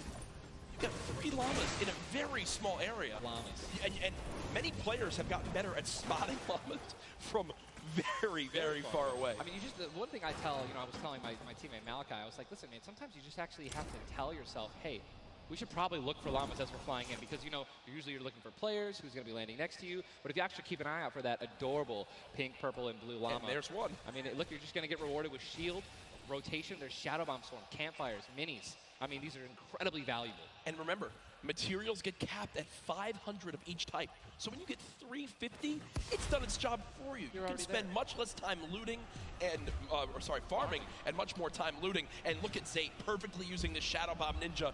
For players at home who are wondering how he just used it for way more than the 6 seconds it actually lets you use it for, explain a little bit of staying on the side of the mountain. Yeah, all you have to do is just continue that jump animation. That's going to trigger the double jump. And as long as you don't touch any solid ground, you're going to be able to continue to double bounce back and forth, man. It's an incredible use of the Shadow Bombs, and you're probably going to see a lot of players do something like that in the late game off of other people's builds, and which is way more difficult to do that off a mountain, by the way. For sure, as we now take a look at the storm is landing far, side of the map, and this storm is very far. Great point to bring up there. We can see on our side, the zone right now basically gets cut off at Dusty Divot and Neo Tilted, and the rest of the north side of the map are in play. So everyone near the middle and south side will have to move, and you see in the elimination feed very early on, Elevate does get cut down. So a tough start for the duo from 100 Thieves right there, as you've got to wonder if Arkram's still alive. Either way, though, Daedra and M11Z looks like they have players down in Loot Lake. Lucky Landing, and they do have a duo nearby. Looks like they're trying to obviously back away while continuing to farm up. Lucky Landing is not really a 4-person landing. When more than two people land here, one of them is going to be leaving a little bit handicapped. And Yuang in a fight right now, popping that last big shield, so all of his damage that he will take from now on will be permanent unless he gets an elimination and gets... Look at how good these stink grenades are right now. Scram and Mexi have lost so much HP off the start of this one just from getting ticks. The spray does come on through. A third party, though, beginning to shoot down on a Yuang. So another player putting their attention towards this fight. Trying to line a side at Snobby, but KBB does go down. It's now Yuang all by himself, and no materials left, Ninja. He can't even take a wall. They're really, this is an abysmal position to be in. Yuang knows that, trying to fall back to his teammate to maybe sneak a revive, but I just don't see. A lot of these players really are kind of hesitant, you know what I mean? They don't necessarily want to push. There is a third party now. They don't have a lot of shield. Are they going to get off the right play? They're going to push forward. Yuang no shield, and he's going to get the double. He's going to get the double and the revive on KBB, and there was some delicious shockwave grenades that just slid down the ramp. Yuang takes them down. The 4 builds left. I believe there was some help.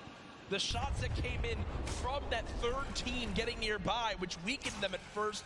Yuang gets the cleanup on the last one right there. What a swing for the duo. Shot does come in onto Keys, though, as another fight going down just outside the desert side of the map. Keys and Slacks up against 2. Running out of materials already, and guess what? These guys are at the farthest point of the storm. Yep. So this is not, they can't afford this fight, right? The longer this takes, they're not going to be able to get materials. They're going to be burning all the materials in this fight right now. So they're definitely going to need these elims to make up for it. That was and he took the knock on Landjock. And Landjock and Punisher went down early last game as well, and it looks like Landjock will suffer the same fate here. Upgraded combat shotgun, you know he's going to take that. Punisher trying to make some plays here. Still, now it is a 2-on-1 situation. Just need to play the numbers advantage. And again, Storm is about to start moving, so they're going to have to make some plays sooner rather than later. No ammunition. Very few builds. No shield. This spells disaster, and Punisher goes down, and there's the frustration in the player camera right there. Slacks and Keys, 2 quick eliminations. But you mentioned they can't afford to do that. It takes so much time in that fight. They've got to go very far still. Now over to Neo Tilted, Clicks and Skeptic in a fight. Got some shield. Doesn't necessarily want to use this mini to only get a 10. And he looks like he's trying to obviously take some walls, help his teammate out. No, he's getting taken. With the trap kill, he's going to get the knock. Unbelievable, incredible place. Bad Sniper goes down, and now he's continuing to branch out. When you guys are in fights like this, you always want to do exactly what he's doing right now, which is branch out, continue to build these little 1x1s with pyramids, try to confuse your opponents of where you actually are healing up. Skeptic just 8 builds left. They're trying to stay alive right now. They do have the number advantage. Clips has time to pop 1 mini, and it looks like they're going to go for it right now. They made the conscious decision to try to build out, but no. They back up for a moment. Finally gets a shotgun. Yep. Shotgun picked up. Grenades now as well. They want to go for the second elimination. And we take the oh my god, we got some trap talk in real life. Did he just take the L in real life? Homie, this is land. This dude's going to come home. No, I'm just kidding. 40? But the Stinks come on in. Stinks coming in, 22 health left, Campfire down. He has. Oh, and look who's here. Third party. Hello. Look who's here. NA puts up the take the L, and EU says, no, no, no. This is the World Cup, baby. I'm going to show which continent is best. Mitro and Mongrel, full HP, and they storm roll through. Dual links for Mitro, Clicks still right there. Down low. Wow, incredible. Let's look at that kit. Gold Scar, Gold Combat, Heavy Shotgun, or I'm sorry, Heavy Sniper Rifle for taking opponents' walls. Look at, they're just stealing and bum rushing, and that's going to be it. And there's no shot right there. Skeptic. You saw, hey, putting on a show. I love it. The man does YouTube for a reason. But then also a fantastic player. I think speaks a little bit too soon. Aiden now on your screen. Does knock 1. Hasn't finished the elimination yet, so still will gain 50 HP if he can get the full. There it is. Now a 2 versus 1. Aiden and Sean. Look at how weak Sean is, though, Ninja. Sean has absolutely no health. A little bit of shield. Hopefully we're going to drop some minis here. Ace being the good team that he is. I'm sure he's calling it out right now. But it is also a 2-on-1, and they don't know, we don't know how weak this guy is right now, but if he is weak, they're going to look to try to trade. And there's a double shotgun shot for over 21 white. Players no shield left are going to try to put the pressure on. Sean has health, and look how aggressive they're being. They're both one hit. They can actually trap. They're going for it. They're saying, you know, you would have thrown the trap down by now. And there it is. And look at the take from Aiden. The jump out to the side, and they'll be rewarded with shields, with materials. And look, Aiden actually, there was 2 big shields. Yeah. Aiden's gonna get the full health. That's incredible, man. You see the stats so far in this game. Aiden has done 434 damage, has taken 312, and he's near backup to max health. I know Aiden is a crowd favorite here. Every time the camera goes on, there's a big cheer from this sold-out arena. For those of you guys who do not know, the Storm Circle is about to update right now. We just saw our second one, forcing everyone out of the north and east side of the map. And also, guess what? Every single llama was found. Yep. All 5 llamas have been found, so we have some probably high material players right now. A lot of rotation. Oh my god, I can't even. Freaking out, man. You're getting into it. Looks right like a now. lot of people. I love it. Yeah, we're looking around. They're all gone. There's Yep. only 1 airdrop that's left, which means a lot of players. It's very difficult, man.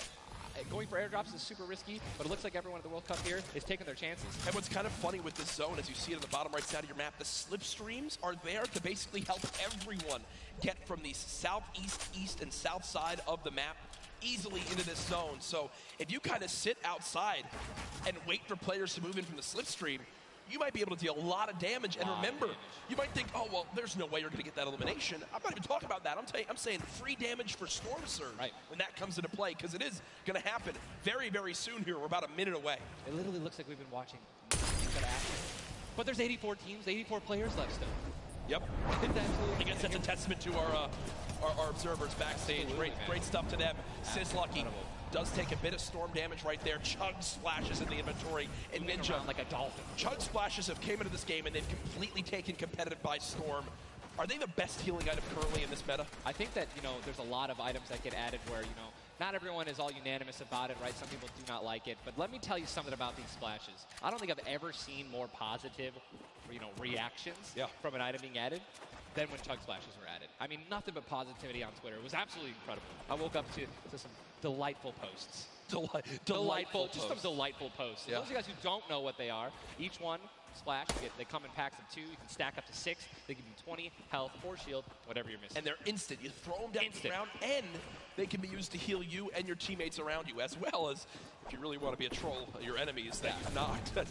Here are Mongraal and Mitro in the zone, and you talked about this inventory. I'm going to come out and say it right now. There is no way someone in this lobby has a better inventory than what Mongraal has right now. And when you come into this, they were already in your top 3. So they're in a position right now, Ninja, where they have a pop-off performance right here. With only 6 games being played after the first 2, they could be your leaders. Absolutely. I mean, they were only 2 points away from first, man, and they didn't even win the game.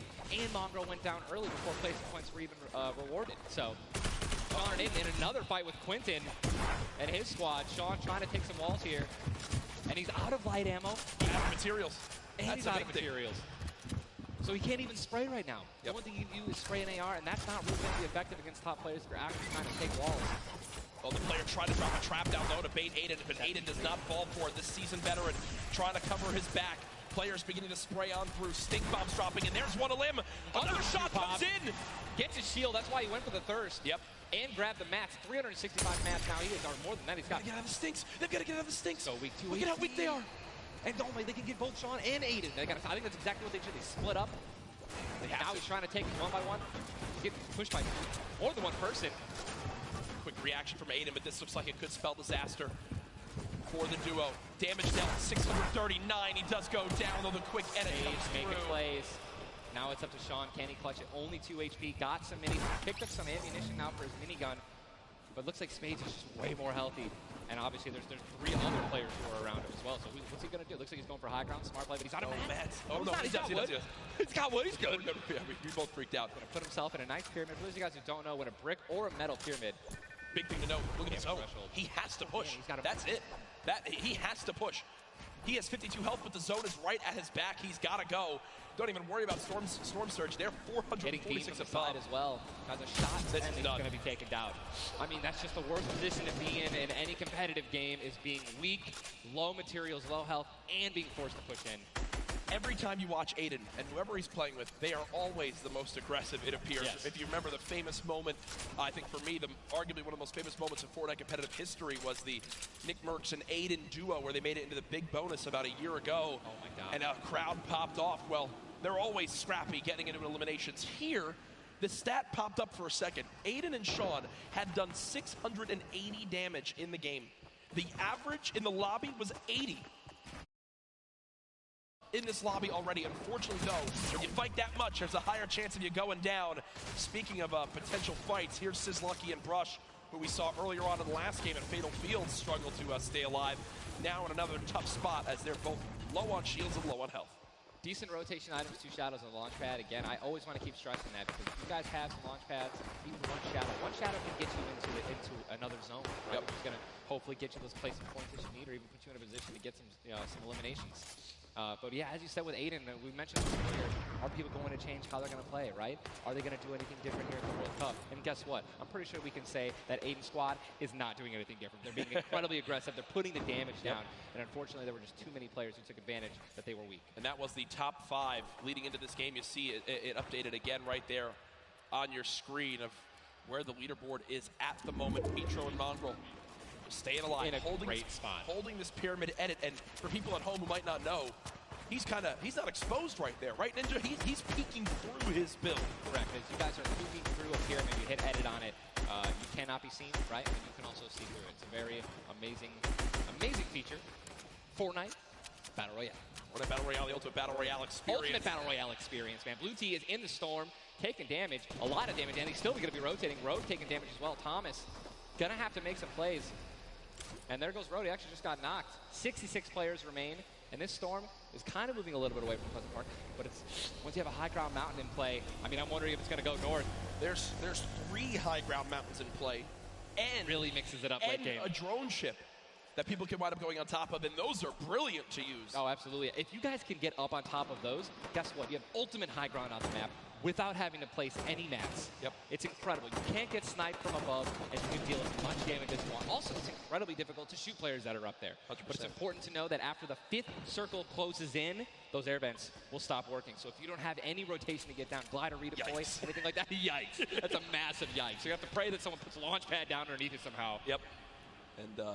And go for it. Yeah, just risk it all. Most of these teams won't mess that up. Now, we talked about our Game 1 winners, the team that took home the Victory Royale, which is, again, 10 placement points, the max you can get for placement in these games. It was Zayt and Saf, and they're currently set on up in this zone for the moment.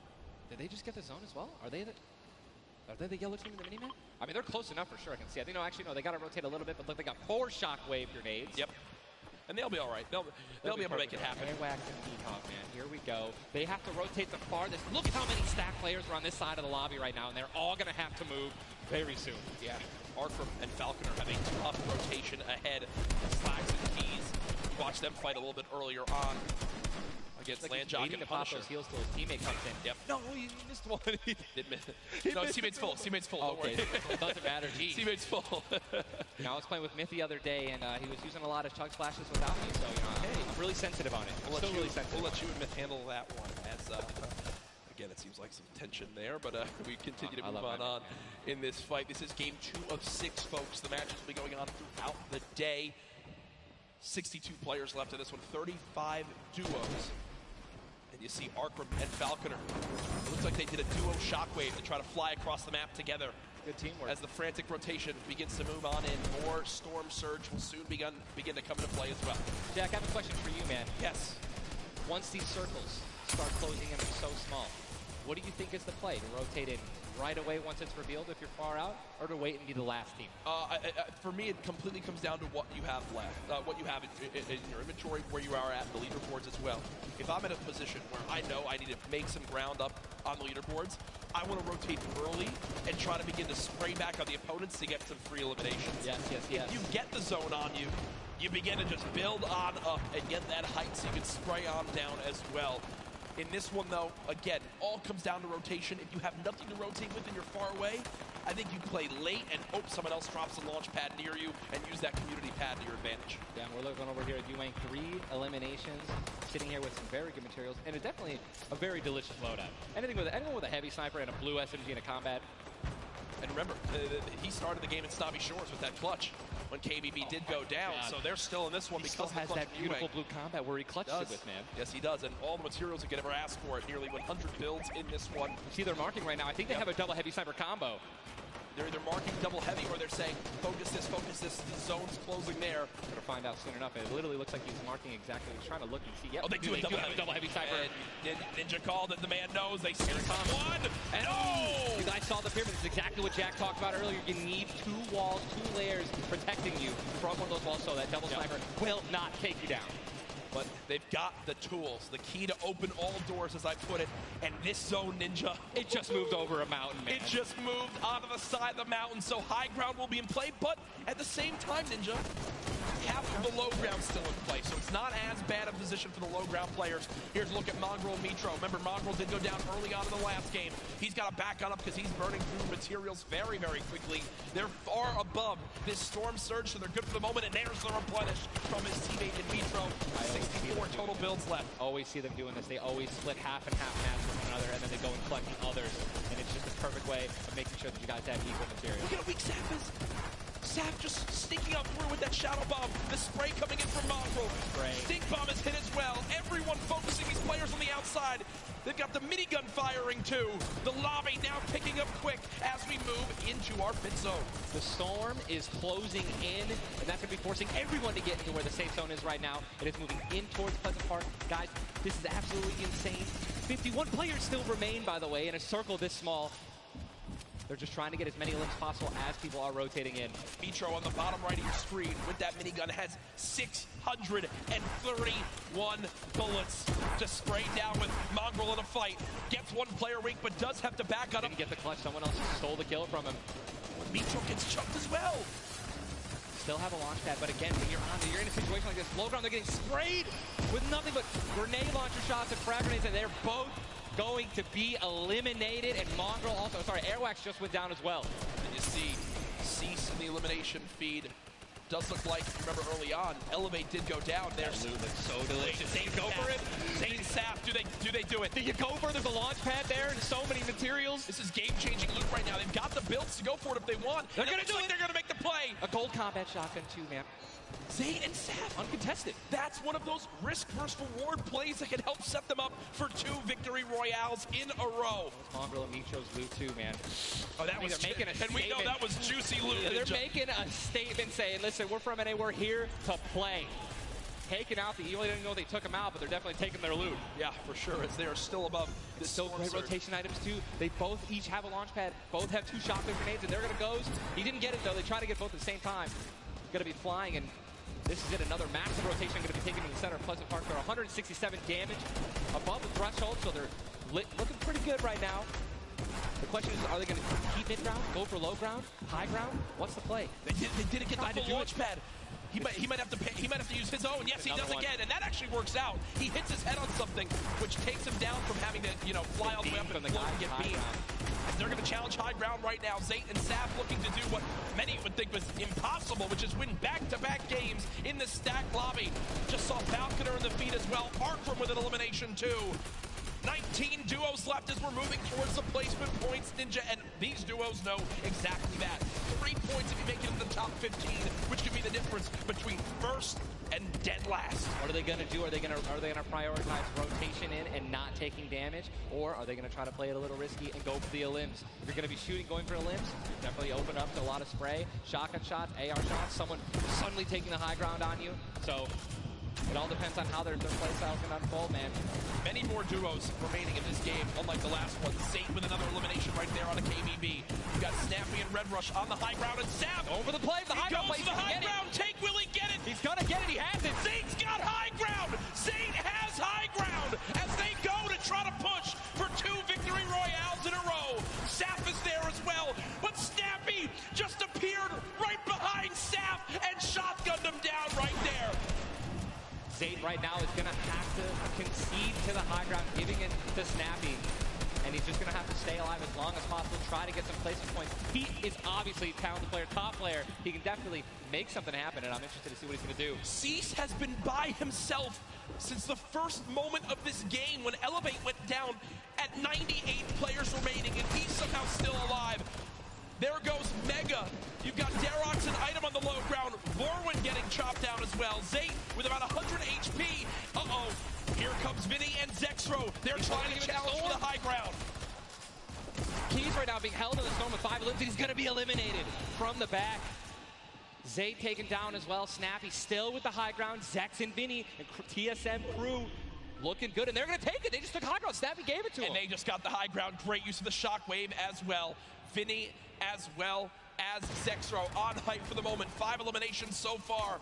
They're putting their names in the hat for potential victory royale in this game. Go down, right? They want those elims. Vorwin now with eliminations back to back.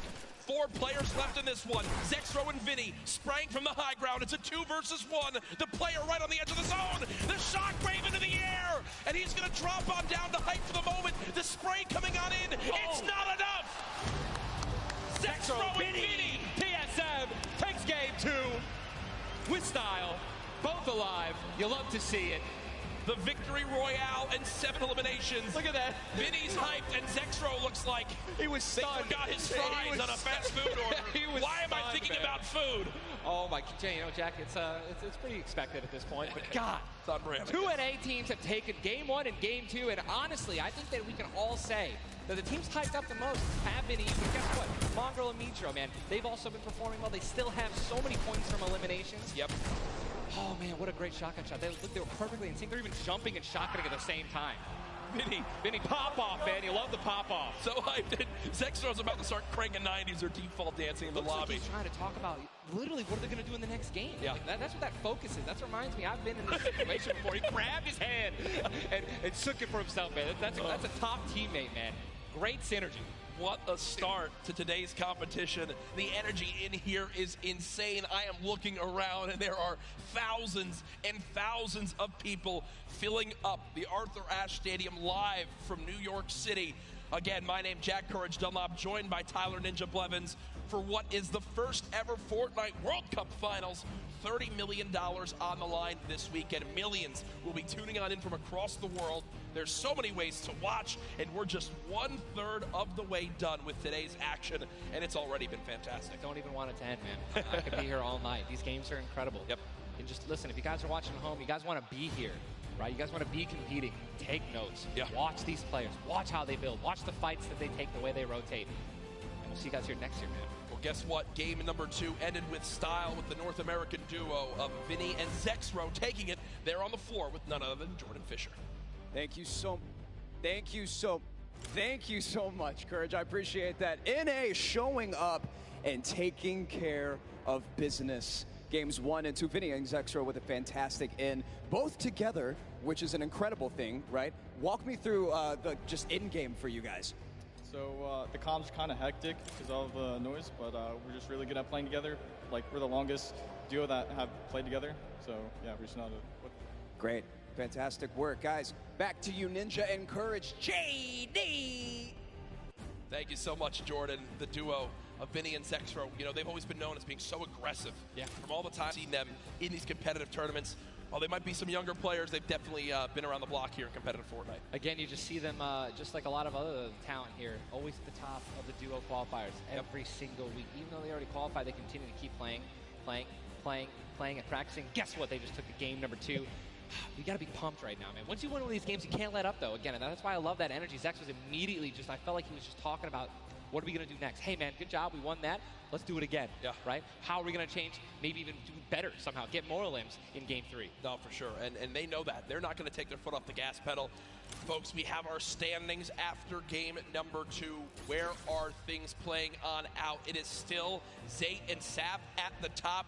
Dubs and Mega at 18 points in second. Zexro and Vinny, with that performance, go from 0 points up to 17, Ninja. And that is the beauty of how this plays on out. Anyone can have a pop-off game and come right back.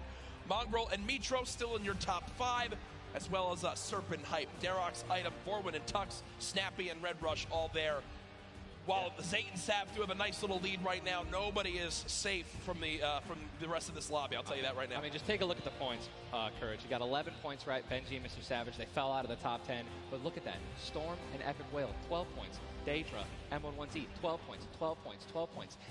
All they need is 2 or 3 points, 2 or 3 extra eliminations right there, and boom, they'll move up 6 places. Yep. You know what I mean? So it's still anyone's game, all right? 2 pop-off games, 1 pop-off game, boom, you're already in the top 5. Remember, if you get 50th place or 11th place, from that whole time in between, you win $100,000 as a duo. Still. But if you go from 10th up to 1st, it jumps all the way to $3 million. So everyone, eyes on that top prize. We are just 1/3 of the way through the action today, but I know we've had a lot of fun up here, Ninja. What an absolute blast. Ladies and gentlemen, Happy to be here, man. Can we give a round of applause to Ninja for hopping in for some guest casting? What a great job. Thank you, man. Always a pleasure, brother. Pleasure to be here. That's going to do it for us for now up here on the caster desk, but I know Zeke is down on the floor with some notes for you all. Thank you guys so much, man. What an awesome first 2 set of games from Sap and Zayt locking down the lobby to Zexro and Vinny just coming in super clutch. And of course, guys, you've been here. We got to see Ninja. He got to go ahead and commentate some games. So what I want to know from you is, have you guys had a good time? Have you enjoyed it? If so, let's just let me hear you. You know, that was so-so. Let's pretend I didn't ask. Have you guys been enjoying yourselves? That's what I'm talking about. Obviously, we've got quite a bit more games left to get through, but, you know, if you've been watching for a long time, you know I'm a big fan of everyone that loves Fortnite. It's all about bringing people together. And I like to say Fortnite fam. That's my thing. That's what I do. And, you know, there's actually a lot of people from around the world that have come here to compete, to watch, to be part of all of this. And I thought, what better way to give back to you guys than to teach you how to say Fortnite from all around the world. So in just a moment, we're going to take a look at a video, and I can't wait because this is actually the first time I'm seeing this. A lot of work went into making this happen. So I can't wait for us to watch this together. Let's take a look.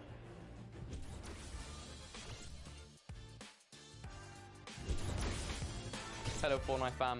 포트나이트 팬 여러분들 안녕하세요. Привет, Fortnite-семья. Jag har till Rio. Kära Fortnite-folk. Jag är fan Fortnite. What's up, Fortnite fam? Fortnite 팬 여러분들. 안녕하세요. What's up, Fortnite fam? Hey, 저는 Fortnite fan. What's up, Fortnite fam? Was geht, Fortnite-Freunde? 冠军等着我们。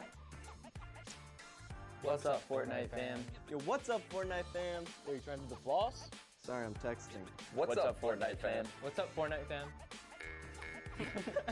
What's up, Fortnite fam? What's up, Fortnite fam? E aí, galera do Fortnite? What's up, Fortnite fam? G'day, Fortnite fam. Bonjour, comment ça va les fans de Fortnite? G'day, Fortnite fam. Cheer off, Fortnite fam. What up, boys?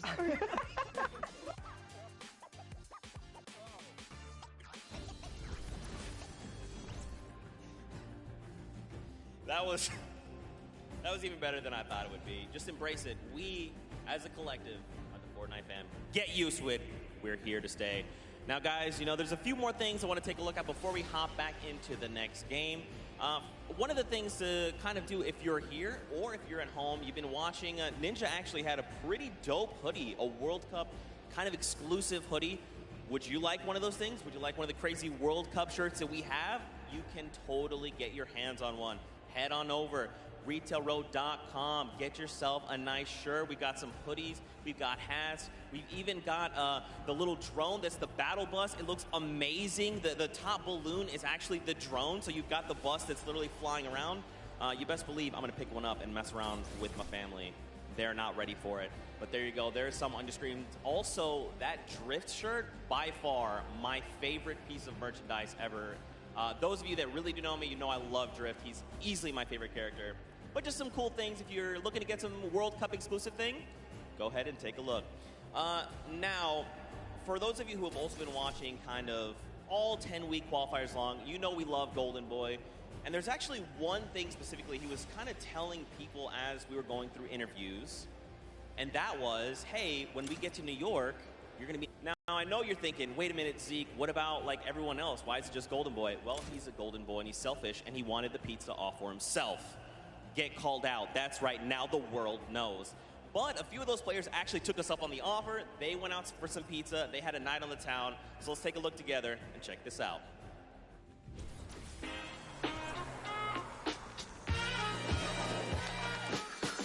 New York City. We got the Statue of Liberty, Central Park, the Empire State Building, and the first ever Fortnite World Cup Finals. I couldn't be more excited about the greatest Fortnite players from around the world coming to my hometown to duke it out.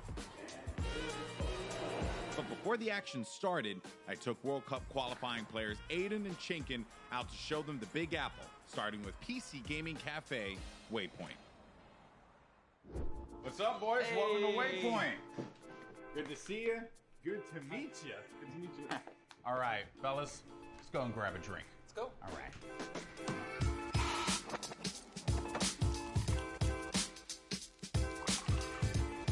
All right, gentlemen, thank you so much for joining me here in my hometown, New York City. Thoughts on it so far? Chinken, we'll start with you. Hot. Okay. A lot of people. Yeah. Hot and a lot of people. I'm sorry, but also welcome to New York. That's kind of the way it is out here. Where are you from in Austria? Austria, like I'm near Salzburg. And the population? 40K. I think it was like 40,000 people in the train that you were in on the way here. Probably. Yeah, so. There was so many people. Now, I want to talk about the competition at hand because obviously this is going to be the biggest opportunity, I would imagine, of your lives. You're going to be playing in front of a massive crowd. Is there a way, as a player, that you prepare for that? I don't think like there's a way to like prepare for it. Yeah. But try to like calm down, not get like nervous, not get shaky and stuff.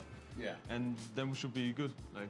It's still crazy having like a live crowd. Yeah. I try not to take tournaments like too seriously. If I play relaxed, I feel like I do better. I remember when everyone's like, this guy looks like he's just chilling on his couch at home, the casters, and it was like, I was just relaxed, you know, and I feel like I played better. Okay, so gentlemen, We're going to be heading off to some different sites around the city. We're going to go to Washington Square Park, so let's go and check it out.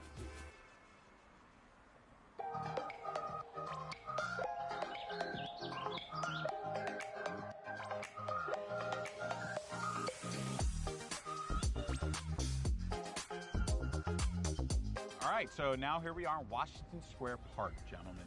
And I love the fact that we've conveniently set this up. I don't know what these pieces would symbolize. I don't know. I'm not too sure. Is it like king or queen? While we have this here, let's talk about competition. You guys are potentially going to be facing off against each other. Have you thought about that now? I don't know. I just don't want to feel the L2 spam like. Oh, you don't want to feel the L2 spam?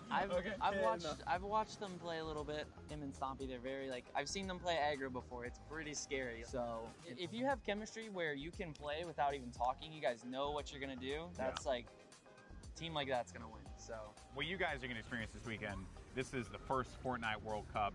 You're going to be playing for millions of dollars, potentially. Has that even set with you guys yet?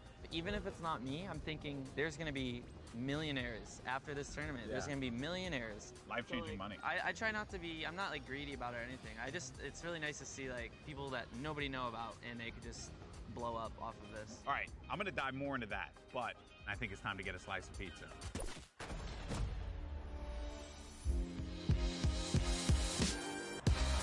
Take you out for a good pizza. We'll get some pizza. To give everyone pizza. Yeah, I'm gonna show up with 2 giant boxes of pizza. Pizza. Say I won't, Bala. Say I won't. And I kept telling people, hey, I want to get a slice of pizza with you. You know, all the players, and they all ignored me. You know? So thank you guys so much for coming out. I really appreciate it. Obviously, this has been an incredible journey for you all. You're now on the precipice of one of the biggest events in the history of all competitive gaming. I'm happy that it was a fair chance for everybody, you know, open qualifiers. Yeah. You could have no exposure, but if you're good, you get in the tournament. So I'm just really thankful to be here, and I'm going to enjoy my time here. Yeah, we just try to like make our fans happy. I'm really looking forward to play on the stage in front of the 100,000 people. Do you feel like the fans and how they've been supporting you all on this road to this, do you feel like that adds a little bit to this pressure? Honestly, it gives just more support for me. I feel more like happy to be here when there's all these people, whether they're rooting for me or other players. Fortnite's grown so much, and I just can't wait to see all like the crowd, and I know it's gonna get bigger and bigger every event, so. Fellas, best of luck at the Fortnite World Cup this weekend. Seriously, nothing but the best for you, but we're in the thick of things here in New York. So I think we got to get some more pizza. You guys down? New York's got everything, and this weekend, most importantly, it's got the Fortnite World Cup. Now that these two have had their slice, let's see how they handle the competition.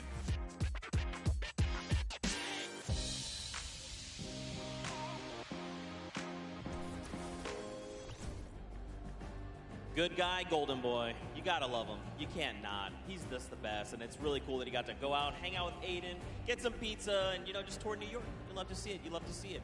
Now, guys, there is actually a dynamic duo that we want to talk to. We actually have Jordan Fisher standing by. He's going to be chatting with Nyx and PF Zin. These guys qualified back from the Brazilian region, and they've got some things to say. So, Jordan, let's go over to you.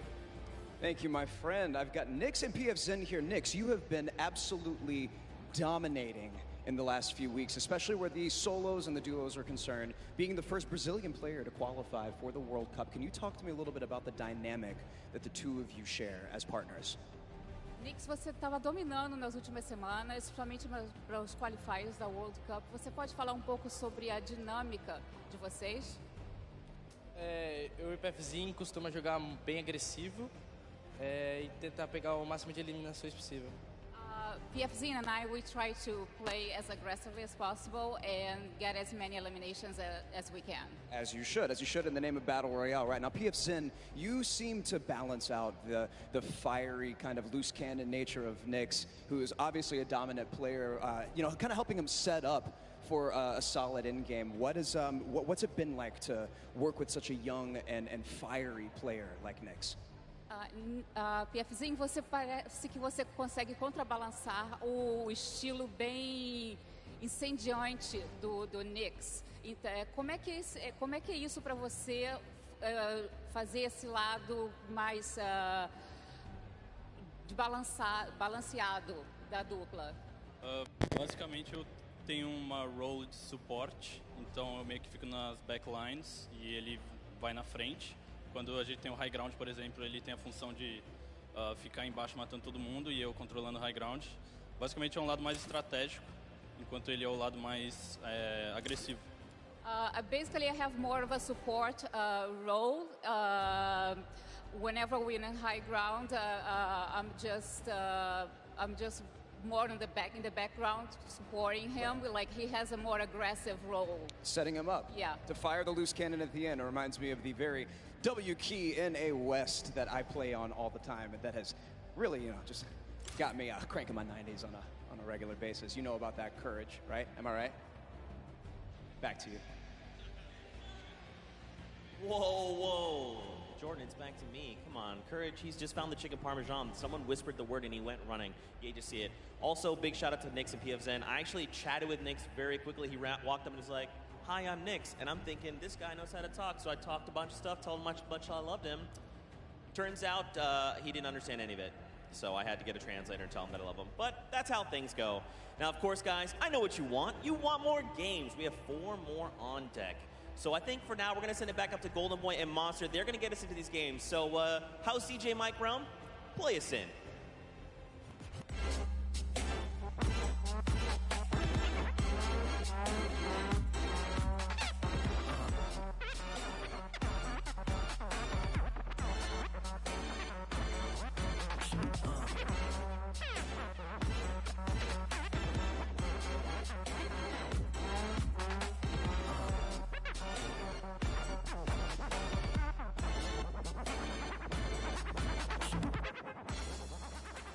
All right, huge shout out to DJ Mike Realm, spinning the 1s and 2s here at the Arthur Ashe Stadium. Golden Boy alongside Mastiface Boricua Boys back at it again, looking to bring you the fun as we have games 3 and 4 on deck.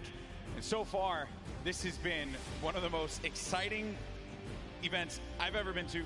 That game 1 was ridiculous. Game 2 did not disappoint as well, Monster. No, it didn't. I thought for a second there we're going to see back-to-back performances from Zayt and Sap. And I mean, we honestly did. Everyone that was in the top 10 contestant, even Miz and Daedra, they were performing. We saw them cut it all the way through. And it's that level of consistency that's going to cut the difference in making it all the way through the top 10 and being a World Cup winner. What I've loved seeing is that standings page, top 10. International through and through.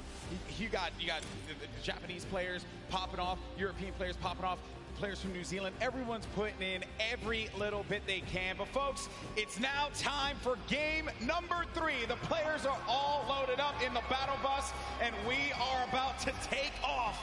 Let's see who's going to get that much closer to raising the trophy and being your Fortnite World Champions of Duos. Here we go. Keep it going, Golden Boy, because we are jumping into game 3 as these cameras populate. Your favorite competitors are here. They've made it this far. It's the duo competition. If you were nervous before, hopefully they kicked the bucket over this little break here, and they're back, and they're recuperating. I know I practically kicked the bucket after Vinny and Zexro won game 2, man. I was feeling it, man. It was nuts. And there they are on your screen. So the drop for the bus here is going to be a north to south one going right over that ice biome. It's going to cut pretty much center of the map there. And Vinny and Zexro, I'm very happy that they're performing this well, Monster. This is a duo that had so much success. Even going into the World Cup qualifiers, we all were like, yeah, this is a duo that definitely should make it. This is a duo that, hey, they could even win the whole thing. Yeah. Then tragedy struck as Zexro had a few problems with arthritis and different things with his hands. And I'm make sure I'm getting that right. And I'm just bummed out about that. Good to see them here showing up, man. That's huge. I mean, that's what you expect of our competitive veterans, specifically Zexro, Vinny. They go back to as many of the LAN tournaments that we've seen, as does Zayt and Sap. But anyways, look, in here we have UN KBB. He's going to take down Mexi. Is Scram close by? Is he close enough? And this is a battle going down in Snobby Shores. So off the rip here, we have players getting dropped. That's actually going to be our first elimination. Lucky for us to catch that one. But there's shots coming in from the Viking Island right up above. And he just kind of turns the corner, sweeps him up, catches that full elim there. So that's his now. Got a little toe-to-toe action here, Golden Boy. Very rough. situation to be in here, but Zexro now looking to engage in this one. Potentially here is going to have, we're going to go over to his POV now. Kind of get, it's a little wild, man. It's like just getting the bearings all together here, I think, for the players as well. That moment where they can just have that conversation. What are they going to do? How are they going to just implement their strategy going into the next game? What is that strategy going to be? Do you mix it up? Do you change your drop spots? These are things that are going to be so...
What do you want, son?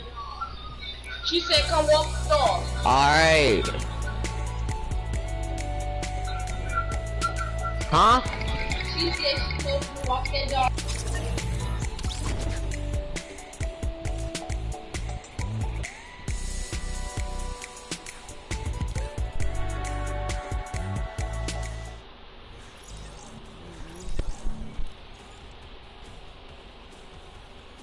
What's up, Slime? What's up, bro? I'm gonna invite you to. Oh, he has a fucking private. Shit. Huh? He has a party private. Fuck.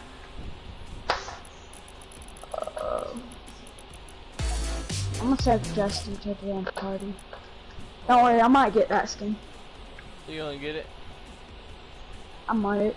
Oh, I wanna get this fucking emote. The saxophone. The what? Phone it in. The phone it in. Well. I wanna get that emote. I might get that skin. I'm gonna get. I wanna try to get Branch Bait.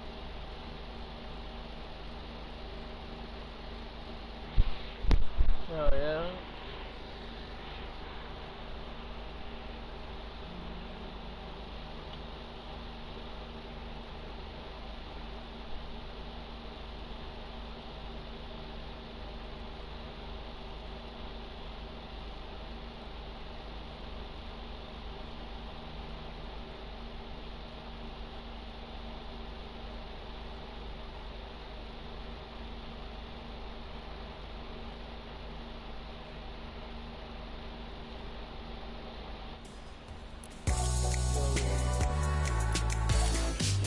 How do you keep waving, bruh? Oh no, I can't. It does that net type shit.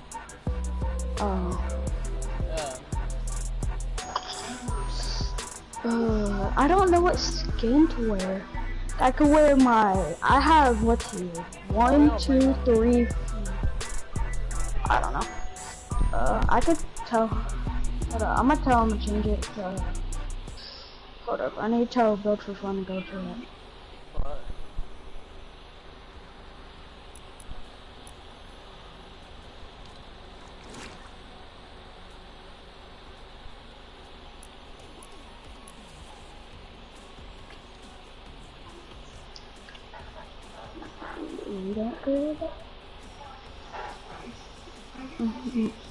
Halfway, any skin you got, I got.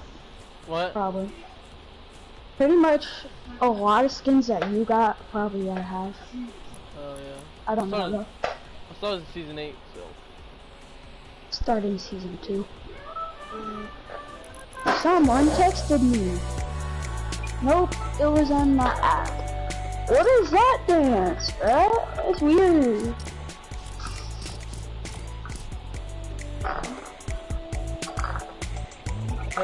I'm gonna.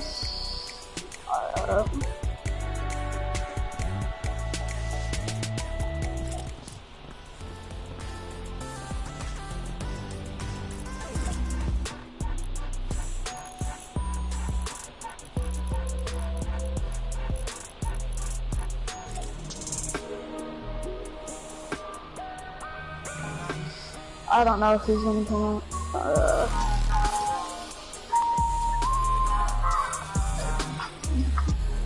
I'm mad, my friend didn't really in New York. I have that account on. I have that dance on a different account. No, it was my old account. I had that on. I sold the account.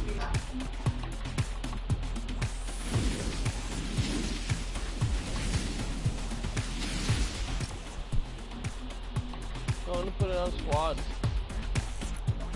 I already did, but let's play this for a minute.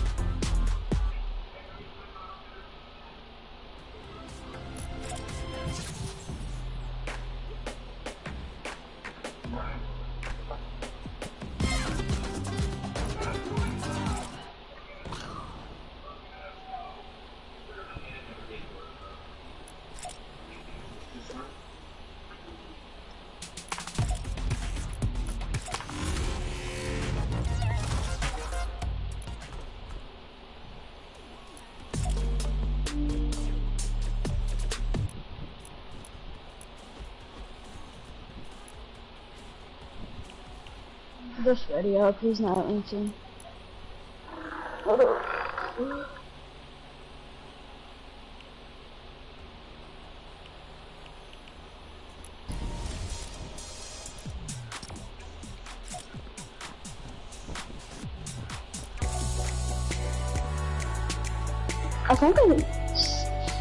I think he's here, but I'm not doing the base here.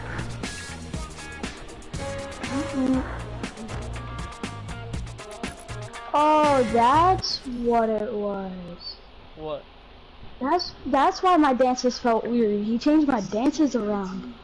Cause I have way back shuffle on the first one. Oh. That's what it was. He was wearing a football. No, I'm fine. How many skins you got on that? Like 19. You have 19. I have like 105 on this one.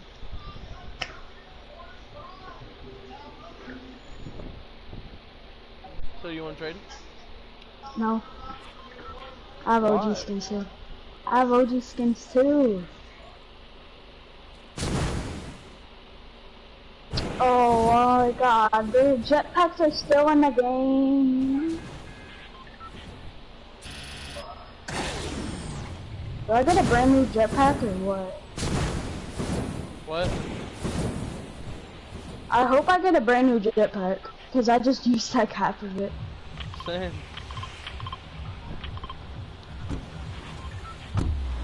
Yeah, I do.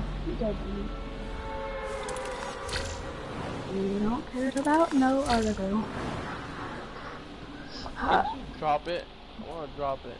Yeah, you can. I dropped mine. Good. Yeah, I dropped it. Can this kid stop sending party invites? Like, you're bad, child. Did you drop yours? I dropped mine. I don't want it. I'm a lagging battle player now, though. I can't move, really. It's getting annoying. So,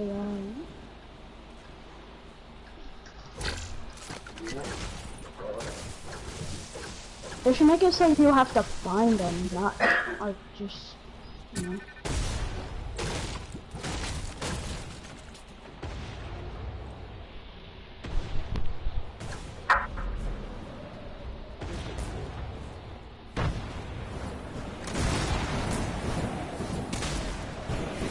I got 2 kills I already. don't have a fucking gun, kid. You only got me because I don't have a gun, dude. I'm not playing this stupid ass game mode, man.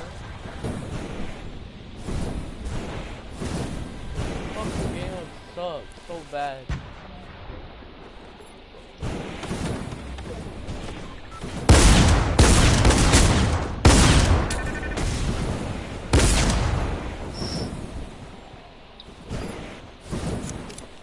Fucking control fucking me up.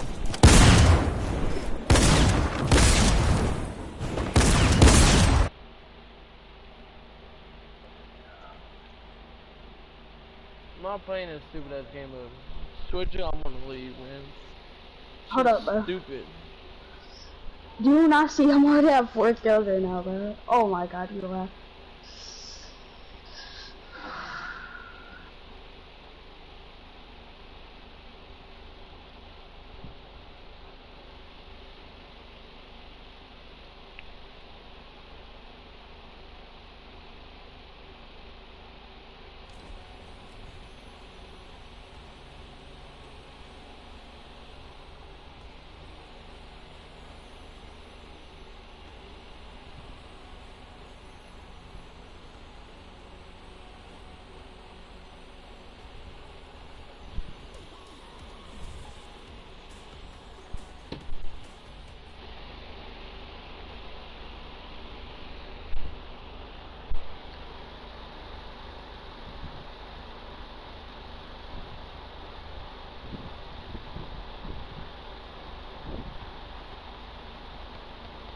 Hello? Alright, I can hear you now. Dude, I was going crazy. I had 7 kills. A fucking game I died mode by stupid. I had 7 kills. I died by a combat. And he just danced on me, but he has 2 kills.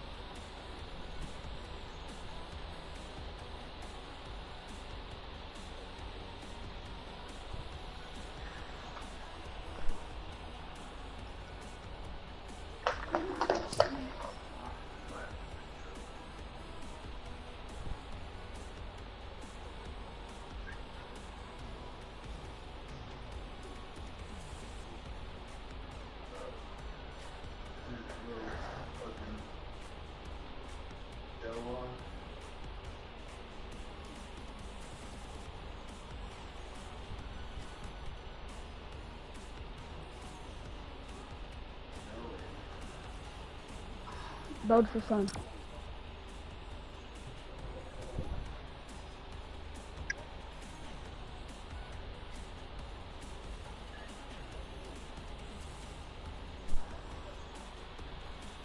No, play squad. Put it on squad.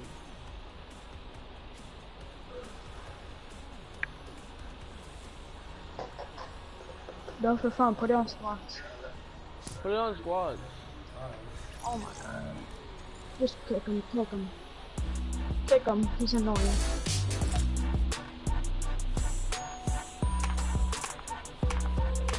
Kick him, he's annoying.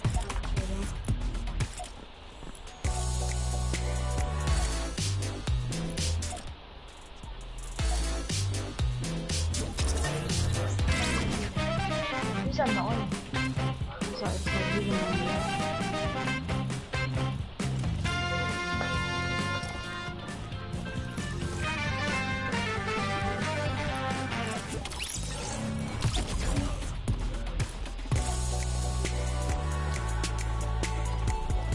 Marquis, just get on. The Marquis, just get on.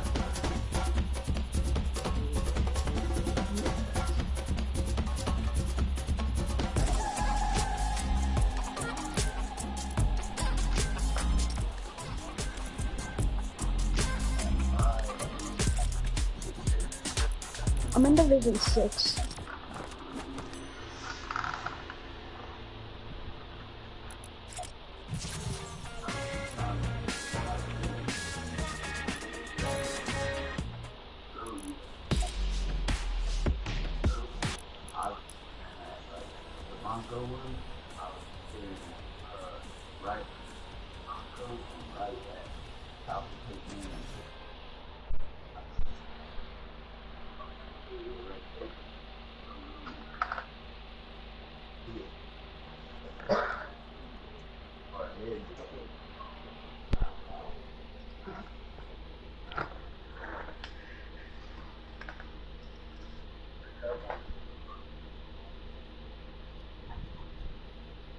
I'll be right back. I'm gonna go get Gatorade.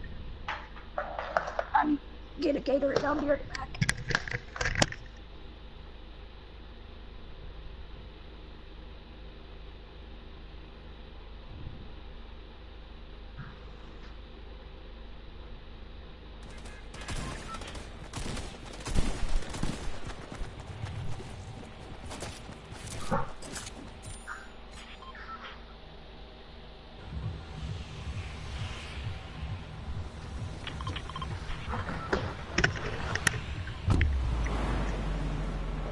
I'm back. Where are we going? Wasn't great. No, it's not.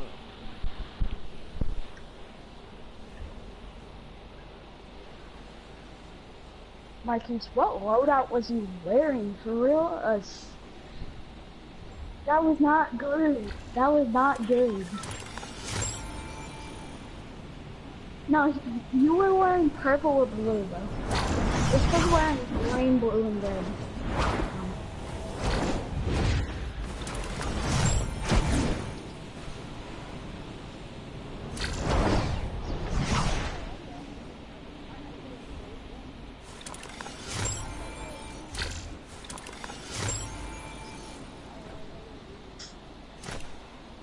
Oh, wow, you killed it. Oh my god, turn your mic volume down, please, please. That shit's loud as fuck.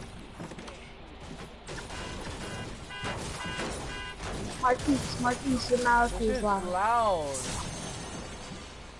Marquise, your mic is really loud. Turn the mic volume down.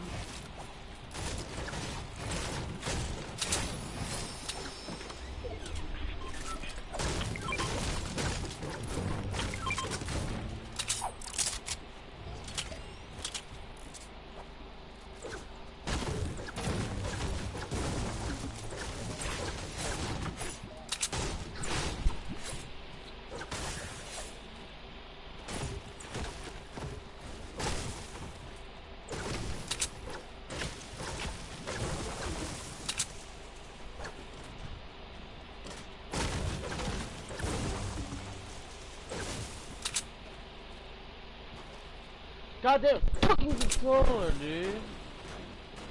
Treehouse.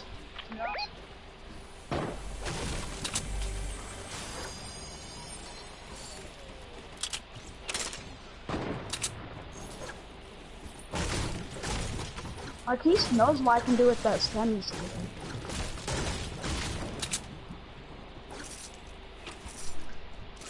Can I get that heavy?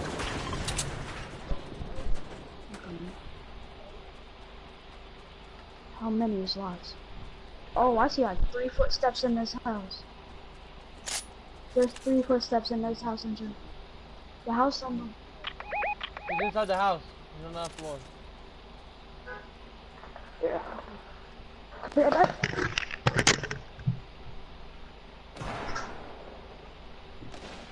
Oh, I hate this controller, like... Fucking controller, dude.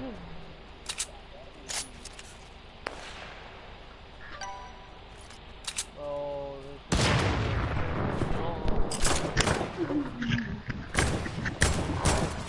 Back.